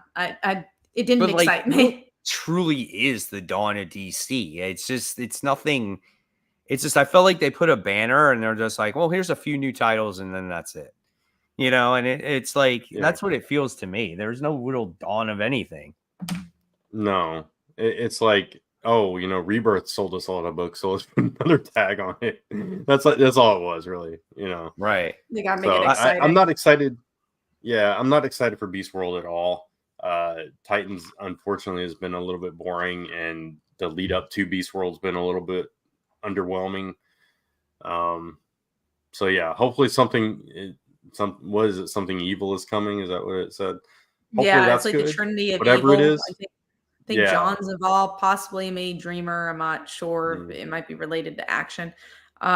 We do. We'll go back to DC if there's more stuff, but we do have a comment from Andrew. Anyone read Red Light or Edenwood?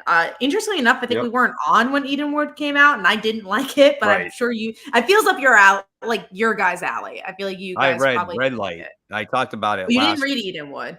No. Really? That's the Tony S. Daniel book. Tony S. Daniel? Oh wait, yeah, I did read that one. That's right. That was 2 weeks ago, right? Yeah, we weren't on. Okay, yeah, that's right. Edenwood. Okay, that that was the story. I'm trying to remember now. That was this guy's girlfriend. Oh yeah, she went missing, and he went after in this her. Forest. Yeah, that kind of consumes everything. Yeah, and then he was it was like these demons and. He was like a demon hunter. That's kind of like what he was. Right. I thought it was pretty cool. I think it can become a big convoluted mess because in the world, it feels like anything could go. Yeah. That's how I felt. I felt like there was a little bit too much going on. But I liked it. And yeah, I liked it. I didn't it didn't blow me away as much as I'd hoped it would, but I did enjoy it. And I liked it at the end of that first issue. Yeah.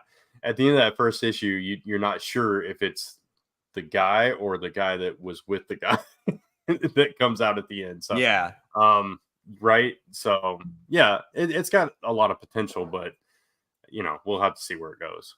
But I've read Red Light as well, which I thought was pretty solid. Yeah, I did too. I like the main character of Lacey and how she wants to go out into the real world and experience what it is and just the whole concept of the book was pretty cool too. So I thought it was awesome. I'm definitely going to check out the second issue there and see where it goes. I did want to pick up that comment, but I know we were talking about DC. I don't know if I think we kind of finished the DC talk. There's not much to talk about, which is really sad. Yeah. That's sad that there's just, but what do you think? Is it the Night Terror stuff though, that truly kind of killed the momentum of what Dawn of DC is? 100%. Because even Green Arrow is a book that I really liked from issue 1. I'm like, it's fine now. Like it's good, but it kind of lost momentum.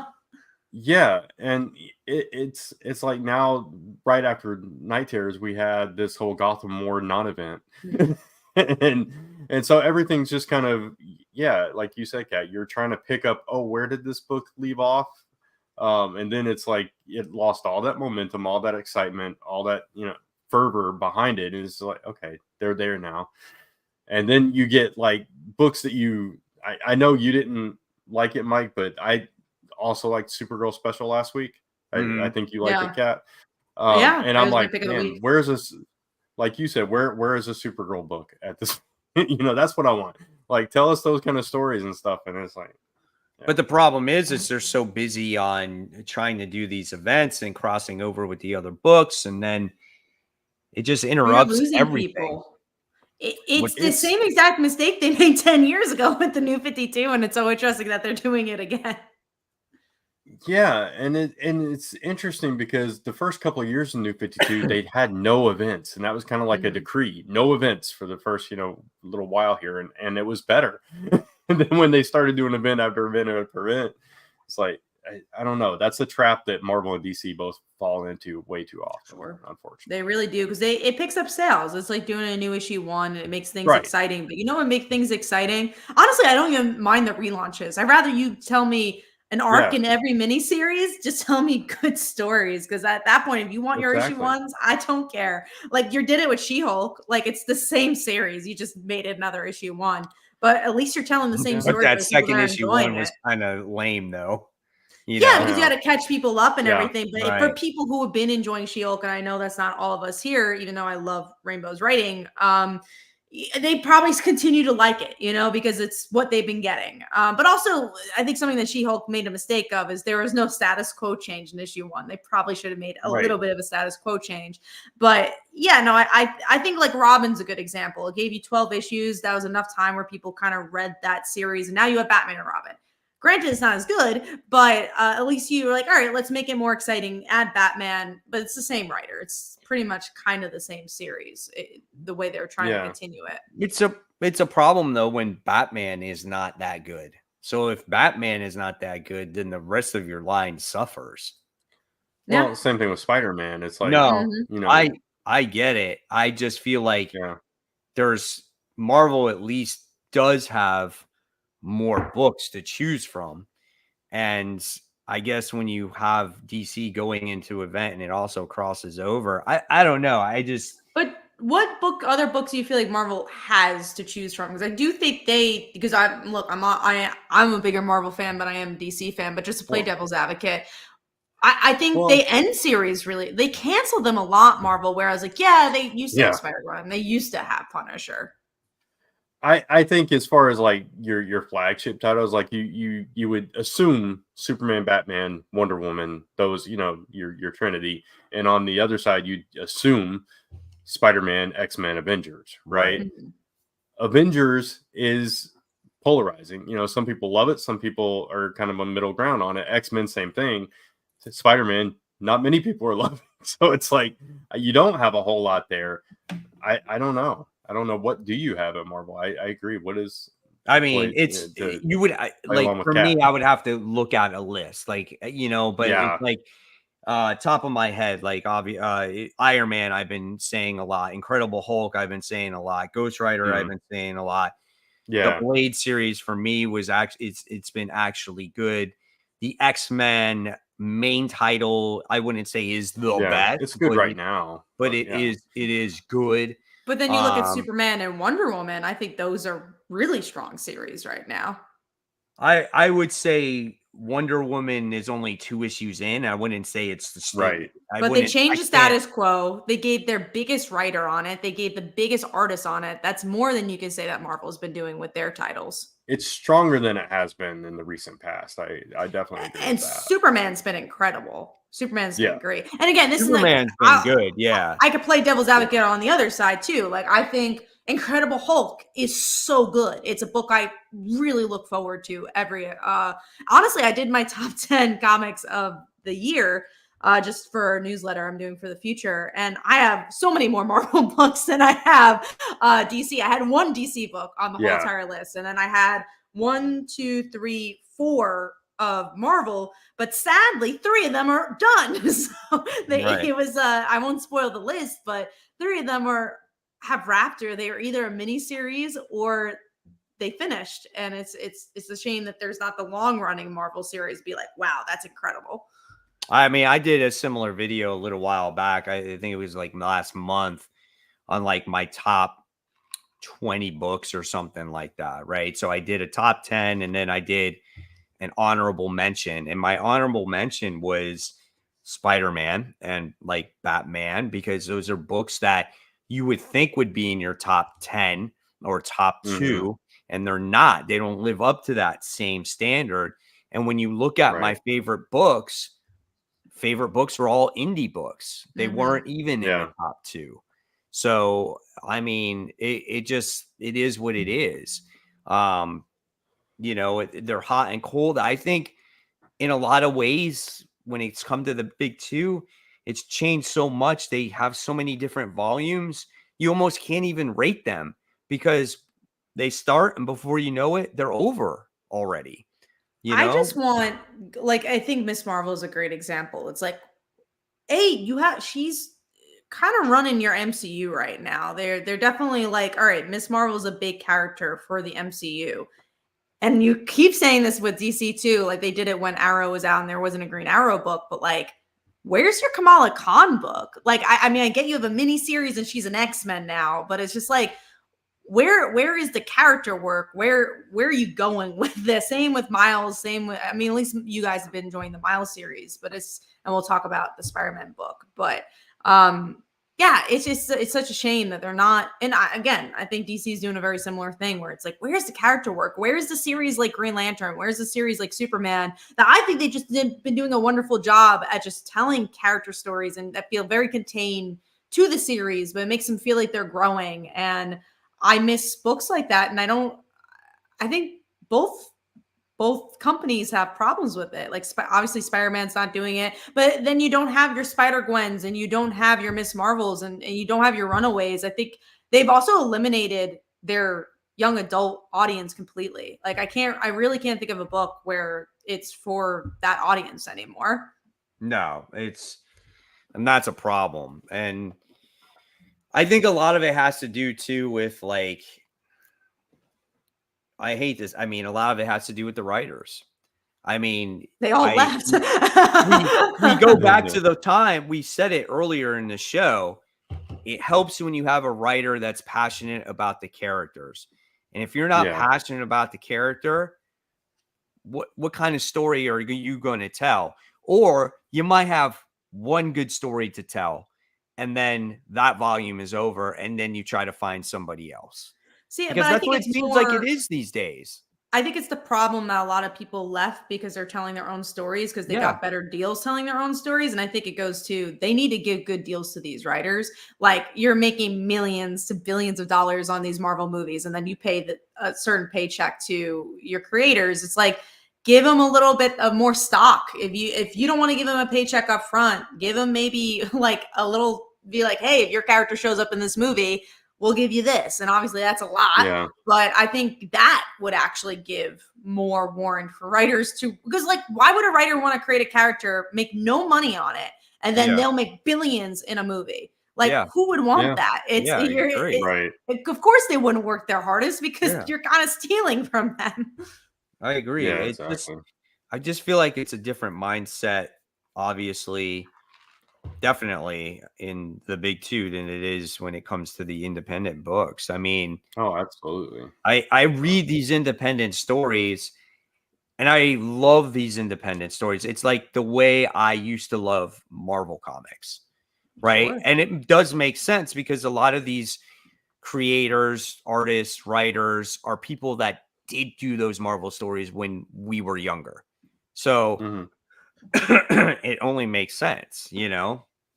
So I don't know, but that's just obviously our opinion. And, you know, but I just feel like it is much different. I always am optimistic when it comes to comic books, no matter what. I always go into it. I try to find the good, but they are much different compared to what they were in the past.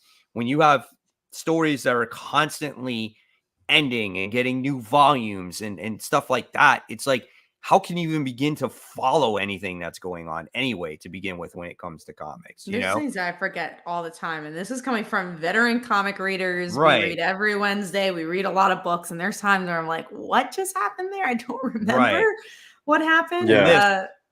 Right here, Well, this is about the young adults not affording it either. And I think, one thing I'll also give, and we talked about this last week, I'll give to DC is that they are trying to make it more affordable to the young adults. They have the 9.99 books now, but then also they have the webtoon. We keep talking about the Batman webtoon, but that is such a big deal. Kids are getting into Batman and can read it for free. And guess what? DC's making money off of it. Like, what? You make money off a webtoon, even if you're a small creator. There's ways to make money through Patreon, but there's ad revenue there. Just like a YouTuber can make money, webtoon makes their money the same way. Is that you get it from ads, you get it from coins. There's a whole system. But point being, DC's making money off of that, and it's free. It's free for people to read. So it's so interesting. And you need to. They do that. There's no advertising anymore either. And that makes it very, very difficult. The only advertising they truly have, right, is in their books, right? And then you might find something online every once in a while. But besides that, how are you even going to know that? How are people know that Transformers is great? And yeah, exactly. Nobody knows unless you go onto YouTube and you say, hey, I'm going to go into comic books. And you happen to find somebody that talks about certain books. So we're influencers on the comic book community, but outside of that, right? Right. How is anybody going to know that these books exist or that we talk about comic books? Yeah. So that's our little spiel, I guess. Yeah, no, for sure. Well, I'll answer this one quickly, and then we'll get to the next topic. But why is Marvel not on Webtoon? A, they probably didn't make a deal with Webtoon like DC did, but B, they have their own digital thing, which is the Infinite Comics. That's like their way of doing the Webtoon, which is not smart because the only people they're tackling is people who are like Marvel. With Webtoon, you are tackling people that don't even know they're reading comics. Disney as a company, their whole thing is built around let's keep everything insular, right? They don't like to farm their stuff out. They like to keep it all. So, and in this regard, I don't think it's the smartest.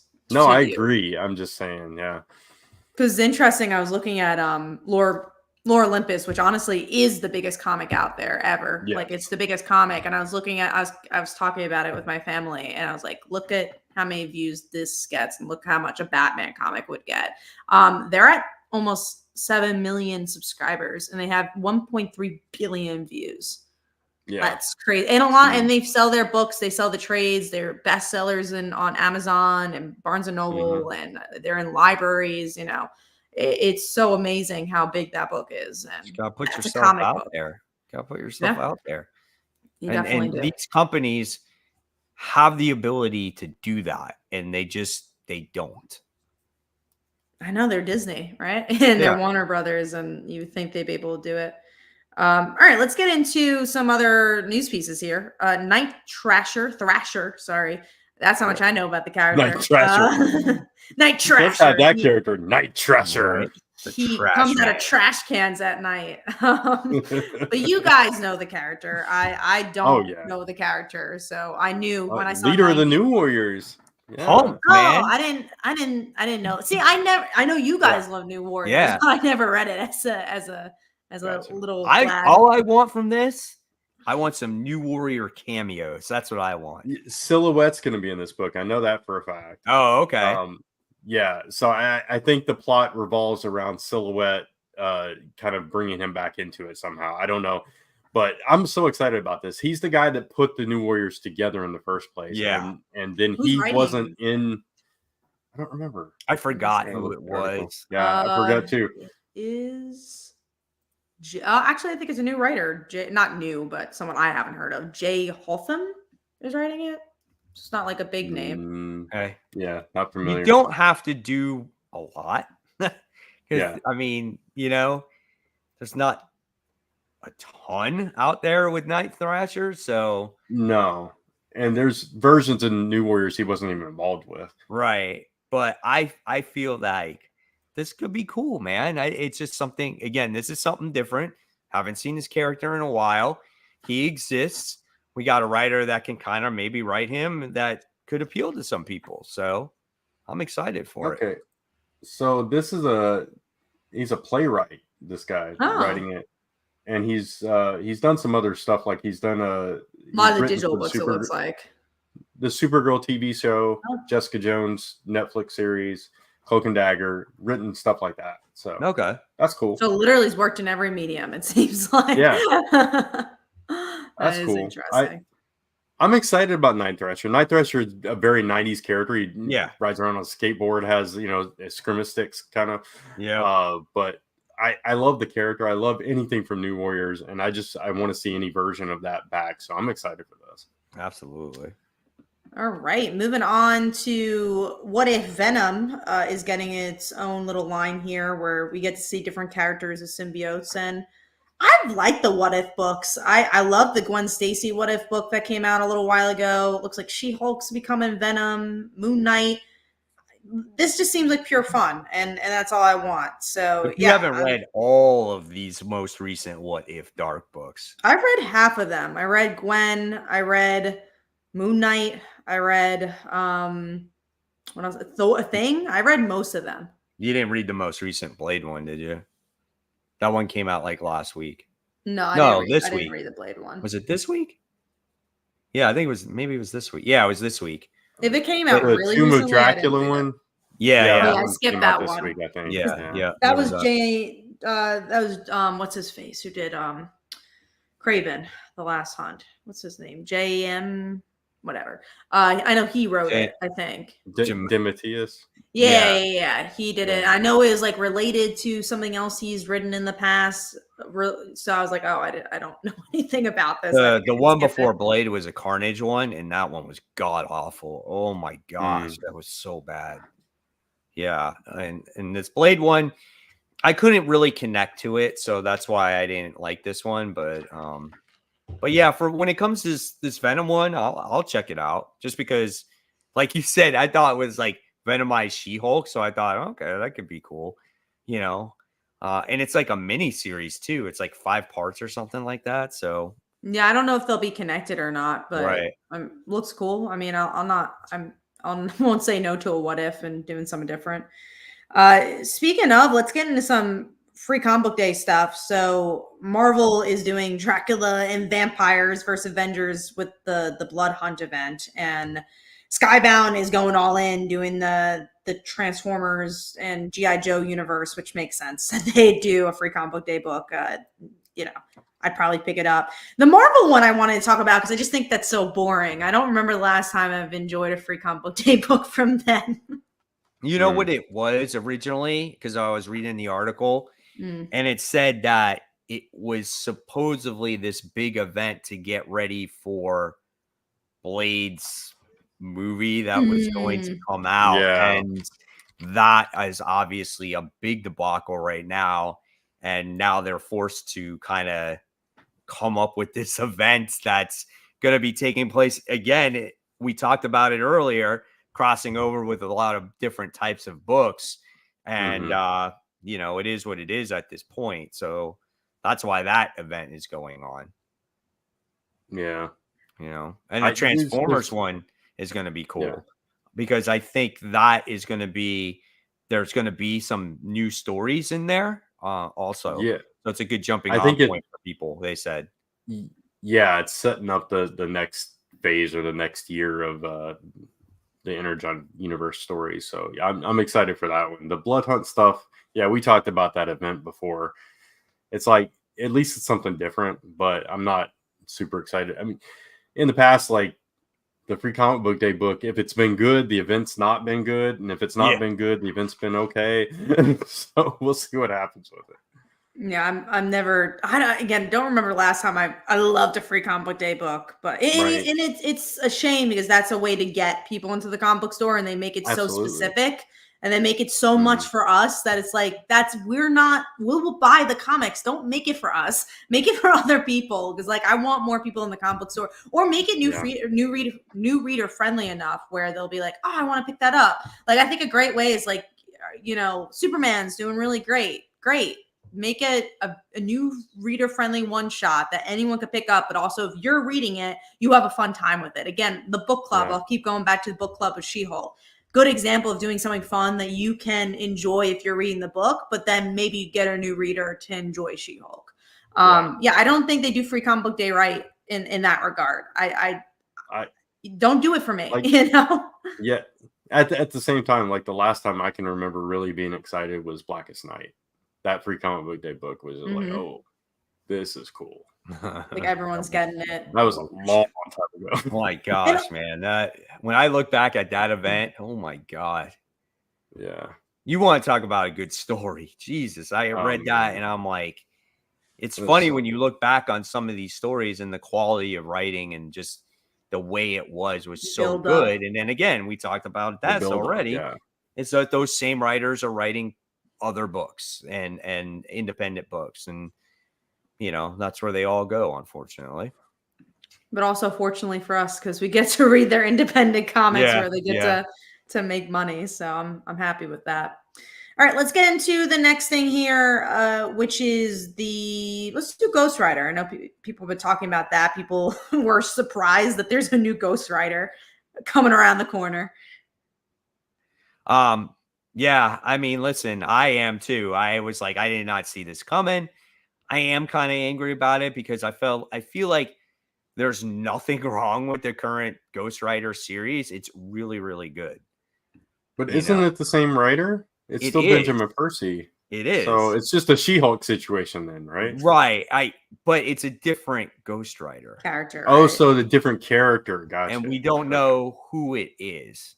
But maybe there's a twist in the story because it is the same writer. Maybe it's always been the plan to do this. I think you're 100% right. So I was angry that, oh my gosh, we're ending one to start a new one, but at least it's Benjamin Percy that's writing it. So the Ghost Rider series has been in good hands, and I'm going to keep my fingers crossed and again be optimistic about it, and hopefully that it will be really good.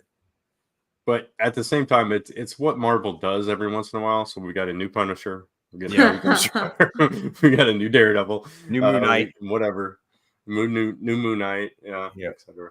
We had a new Doctor Strange not a while ago. Spider-Boy that just came out. Oh, that one's dead. Okay. One to go. That is true. All right, let's get into the Ultimate Green Goblin is coming around the corner too with issue 2 of it was 2. Ultimate Spider-Man. I like the costume. I like that it was a little different. We'll see if it's Norman or Harry or someone completely different, but I'm so excited for this book, and the only thing I'm concerned with, like I said, is that it's Hickman. So everything's turning up to be an awesome book. I don't know who it could be. I don't either. I am clueless. Like I'm looking at, what if it was Gwen? Maybe it's Gwen. Like I don't know. It could be. It looks like a flatter chest, but she could be wearing a binder. Who knows? I think that could be very interesting if they went that route.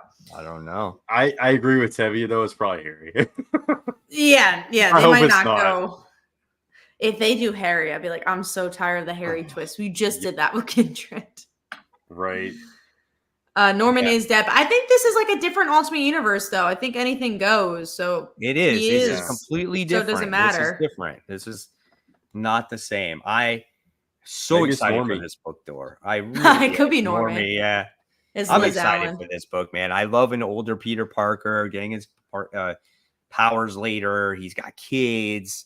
He's married to Mary Jane. I just think it's going to be cool, man. You know, it would be an interesting twist if it was J. Jonah Jameson. I would, I'd eat that up. I think I'd be like, all right, that'd be awesome too. Yeah, because he's like freaking 65, flying around in the glider. Yeah, I'm going to get you, Parker. And he's just an awesome Green Goblin. I'm game for that. I'd be up for it. All right, let's get into our last two topics. We got a new Kickstarter going on. It's not me and Brant's. It's Boom Studios.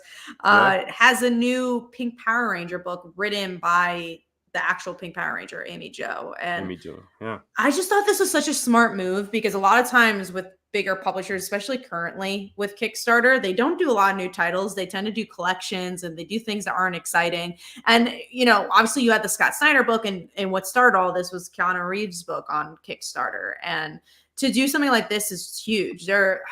The one set, it's kind of the same thing they did with Keanu Reeves one, where it's a collection of the book, but it's coming out in February. So you technically can get it in the comic book store before you get it on the Kickstarter, which is not my favorite thing to see, but you get like different collections of it. It's like an exclusive collection that you can't get in stores. So if you're a big Power Rangers fan like me, who did get a copy, you have the traits. So you know, obviously, I don't know. I'm really excited about this because it's bringing a lot of people to the camp of Kickstarter, which obviously I'm very happy about as the Kickstarter girl. I think I'm trying to see how much money it's already made. It's made also a lot of money in its first day. Did it launch today? It launched today. Yeah, so they have a if you like enamel pins, they have a cool day one backer thing too. I think it's like an enamel pin of her weapon, the bow. I didn't even. I got an email about it earlier this morning or something. I'm trying to actually, oh, here we go. Cause I'm trying to go on the Kickstarter page. So right now it's at 1,598 backers and $205,000. Like this is going to be a monster. Awesome. Yeah. Just to give context, like my comic, which was a really big Kickstarter comic, The Beast in the Snow made over 2,000 backers in its whole campaign, $80,000. Just to compare what you can their goal was 50,000. They funded in 45 minutes. That pretty much says it all right there. But that's so cool because it brings so many people to Kickstarter. It brings some life into Power Rangers. This is the way to do it. She's an original Power Ranger too. Right. I mean, listen, I didn't like Power Rangers, and you guys know that. And the only reason why I watched the original Power Rangers was because of her. That's about it. I really liked her. I thought she was a pretty character, and I thought she was kick-ass. And even in the movie, she was good. And the weapon was pretty badass. I mean, I think it's a cool thing, man. It really is. We also didn't have characters like her back. You know, that's what I love about Power Rangers. No, you're right. It's it's not because it's the best show in the world, even though I think the comics are great. She was the female. We never saw anything like that. Hero. And then we also had, a black superhero, an Asian superhero. Like we did not see things like that. Show. Yeah. It was the first time that ever really happened on a weekly basis. So that's why it's such a, memorable show. And, why she was such a great character too, because she was a female lead that was no damsel in distress. And she's such a fun character. So this version of the comic, it's actually an alternate universe of like what could have happened. So anything you read from the Mighty Morphin stuff, this is like a new version of it. Right.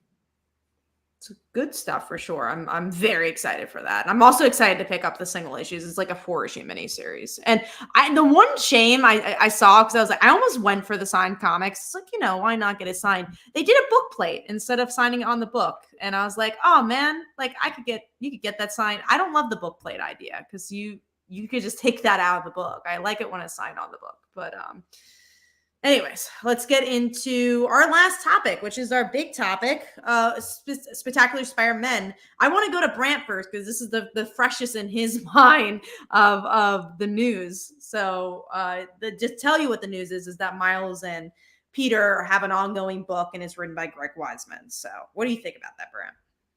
Also art by Humberto Ramos. Which I am art by Humberto as well. Love Humberto's art, especially on Spider-Man. Wiseman... I like Wiseman. I don't know though. It's like I didn't like Gargoyles and stuff as much as I had hoped I would. So I'm a little like I don't know. I don't know how I feel about this. But seeing Peter and Miles together, I think that's cool. That's that's kind of obviously going to lead to sales. Yeah. So and it's obviously the video games are very successful to have them both inspired by the video game. I'm sure. Absolutely. So yeah, I'm excited for it. I'm a little hesitant about it just because I hope it's as good as I hope it is. So I think this will sell. And Oh yeah. yeah, absolutely. We No talk question. about comic books for a younger audience.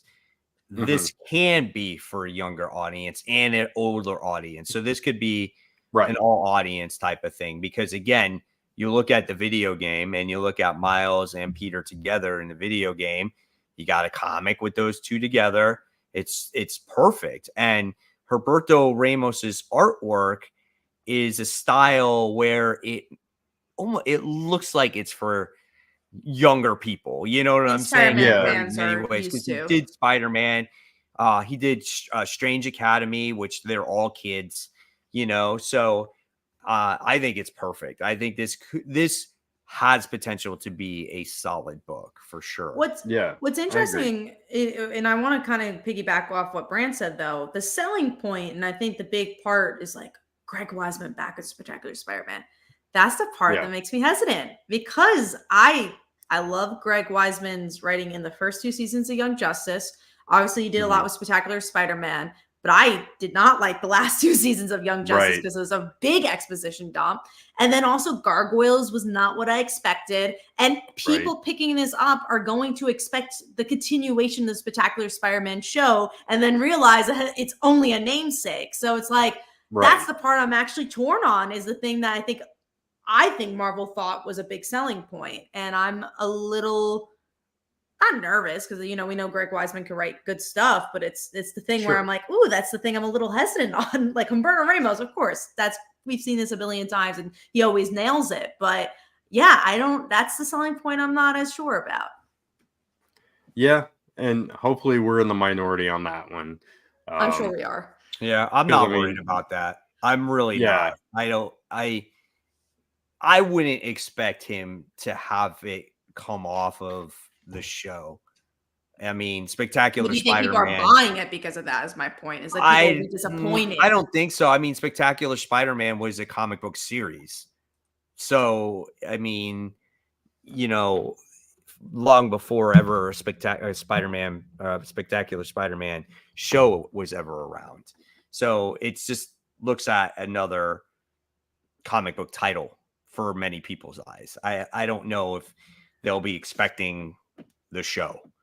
I'm not expecting the show. I'm just expecting a comic book with Peter and Miles teaming up. That's what I'm expecting up. And again, if I'm expecting anything, I'm expecting it exists because of the video game more than anything else.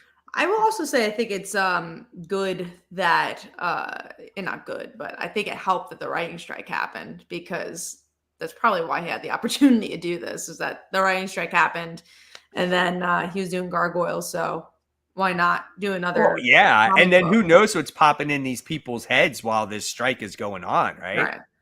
It's like, oh, this is a gig where I could write something. So yeah, no, that was definitely interesting too.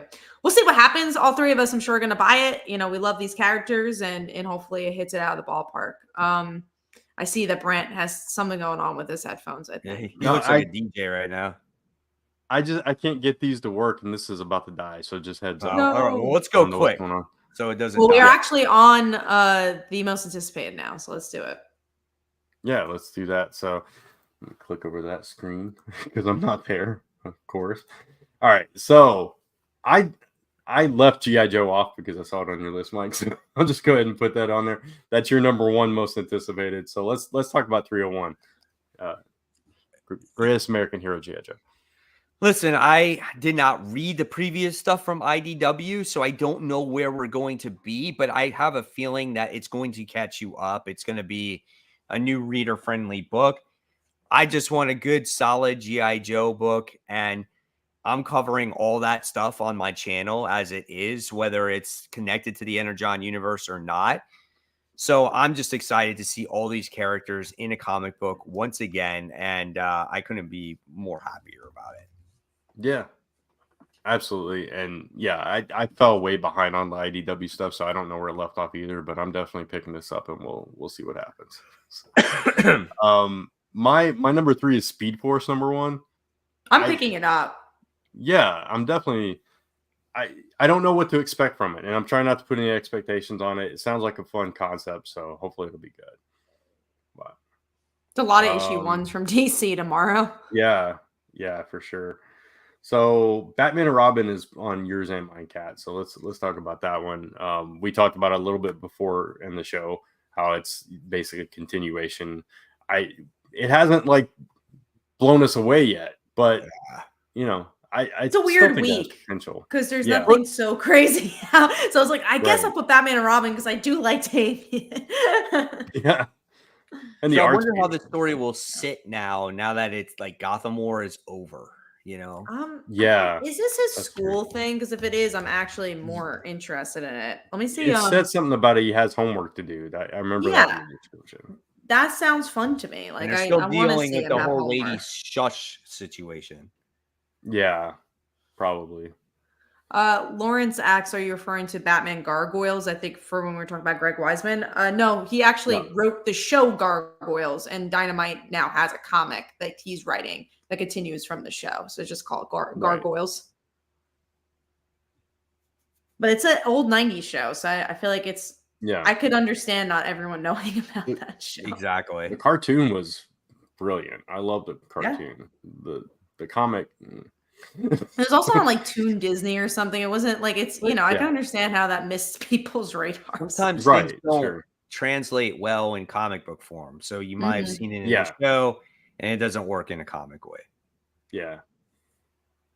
All right. So a book I almost put on my list was Deviant #1, which you did put on yours, Mike. So it sounded like an interesting concept for this one. Yeah, it's like there's some murders that happened in the 70s. That guy is like killing all these kids or boys or whatever it is. I don't know if it was like dressed up as Santa and he winds up going to jail and he's pleading his innocence and he thinks, but now the murders are being reenacted all this time later. So I don't know, man. I'm on board. It looks freaking creepy. Yeah. James Tynion writes it. So I'm on board. And the hook, James Tynion and Santa Claus. It's like, okay, that's just weird enough to give that a shot for sure. I'm picking this one up, but I have not found a James Tynion independent issue one that I've enjoyed fully. So it's usually not for me, but let's see. Yeah, same, unfortunately, but yeah, hopefully this will be the one. World Tree. Right, so Outsider, huh? That you liked World Tree, yeah. World Tree. Oh yeah, you're right. Yeah, I forgot about that one. You're right. I'm sorry. So there is one. And I didn't like World Tree, so there's still 0 for me. Yeah. So Outsiders, I just don't like Batwoman. So I do like Kate. On my radar. And that's why that's the only reason why it is on my radar. It's like maybe Kate will be fun in this book. Oh, also I think the writers of Guardians of the Galaxy, the Colin and Jackson, they did Captain America. They did a lot of solid. I didn't love Guardians, but they've done a lot of solid books. So I'm hoping they do a good job for this one. Yeah, Guardians, it fell off for me. I'm dropping it. We didn't talk about it, but you were still reading it. I almost dropped it after last issue, but I decided to give it one more, and now I'm done. But I don't, for whatever reason, I just don't like her. Batwoman is off-putting to me in the comics. Did you read the original Batwoman stuff? I have no sound. Yeah, I knew he was going to run out. I knew that was going to happen. Let's see. He might get it through his computer. I can't hear anything. You can't hear anything. Oh, no. Well, I was going to ask Brandon if he read the original Batwoman, but he's going to be playing DJ for a little while. So let's go to did you guys talk about Big Game yet? I don't think so. No. So you guys talk about Big Game. Well, I'll talk about Big Game since he doesn't know what's going on. So Big Game is the conclusion to this story. So I don't know how it's going to wrap up when it comes to. Are you there? Yeah, I'm here now. I can hear. Well, good. Well, so we're talking about Big Game, and I'll go back to Batwoman after. Well, let me ask about Batwoman first. Did you read the original Batwoman? Yeah. Oh, then you're You're a lost cause then if you didn't like that. I've tried to get into every single Batwoman series. I just don't like the character for whatever reason. So go back to Big Game. Yeah. So what were Mike, you were saying about Big Game? Saying, Big Game is the conclusion to the actual series now. Right. So now we got to see the invasion is actually happening, the whole Empress thing. Yeah. And I don't know what to expect. I couldn't predict what's even going to begin to happen to Nemesis, all the people. Somehow I have a feeling that the Magic Order is going to step in and something is going to happen. I don't know what that is. I mean, I can't imagine him just killing off his entire universe and just being done with it. So either the Magic Order or some kind of time travel is going to have to interfere or something. But who knows if some of the characters will stay dead. That would be interesting. Yeah. But definitely, it's been such a good story. Oh, I mean, Mark Miller, man, great stuff, dude. I mean, this is a cool way to do an event, though, where, you know, you've got so many years of buildup, and then you bring all these characters together that you didn't even know were connected, and then just kill them all off. It's like, okay, this 5 issues, and it was never overwhelming. Right. Yeah, it's just this is going to be the story, and this is it. Yeah, and it's perfectly written. And it didn't cross over into the individual titles or any of that stuff. It was just self-contained, but it involved this massive. It's like, it was just so good. Anyway, looking forward to it.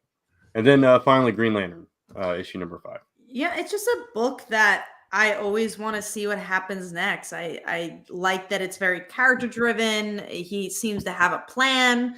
It's the book that makes me excited to go to the comic book store. Even if I don't love the issue, it's still every issue I'm like, I'm so intrigued by where this is going to go. It's almost a soap opera to me. It looks like there's going to be a Red Lantern ring or something's going on in this comic. Yeah. So that's pretty cool right there. It reminds me a lot of Jeff Johns' run, especially the beginning of it. And I'm curious to see if it will expand to the other cores like Jeff Johns' run did. Absolutely love that. I think that's when the Lanterns were its best, in my opinion, anyway. I just want to see Carol as a Star Sapphire. I think that's also why I'm always just want to see. Maybe this will be the issue that she gets to do something. But other than that, also just Hal has been so great, and his supporting characters have been great. It's a good book. I really like it. Yeah. This has been the longest show we have had in a long time, so understandable. The name changes. We don't usually go this long, but we usually don't have this much news and interesting comics to talk about. So it's just one of those weeks. Yeah. You should have been on one of our 3 or 4 hour shows in years past. Yeah, back in the day. More. 9:30, 9:15, 1:30 in the morning. Right. Oh my gosh. Is that it though? Are we done now though? That's it. Oh yeah, see? So 2 hours later. So not bad, guys. We had a great show tonight, and we appreciate you guys sticking. We had a good audience tonight, which was nice. And hopefully we'll have more wonderful news to talk about and some great books as well. I know it's leading into the Thanksgiving holiday. So like I said, hopefully you guys will be here. And of course, guys, we're going to tell you, make sure you subscribe to Comic Book Weekly's YouTube channel, where you can watch all the episodes back to back to back. Make sure you subscribe to my channel, which is Comic Book Corner 2.0, where not only can you watch these episodes, but you can watch all my content on there. And of course, make sure you subscribe to Comic Uno and Only Good Comics. Great channels there as well. Kat's been doing it just as long as I have. And Brant's been doing it too, but he's just, on and off. And he's trying to be more consistent. So check out his videos. I started the TikTok channel for it today. Oh boy, now we're getting crazy. Starting to do some short stuff, yeah. So there's that. But thanks, guys, and of course, make sure you like the videos, hit the notification bells, follow us on all the social media stuff, and as always, thanks for watching. Have a great new comic book day, and we'll see you all in a few hours if you watch my video, and we'll post stuff, whatever.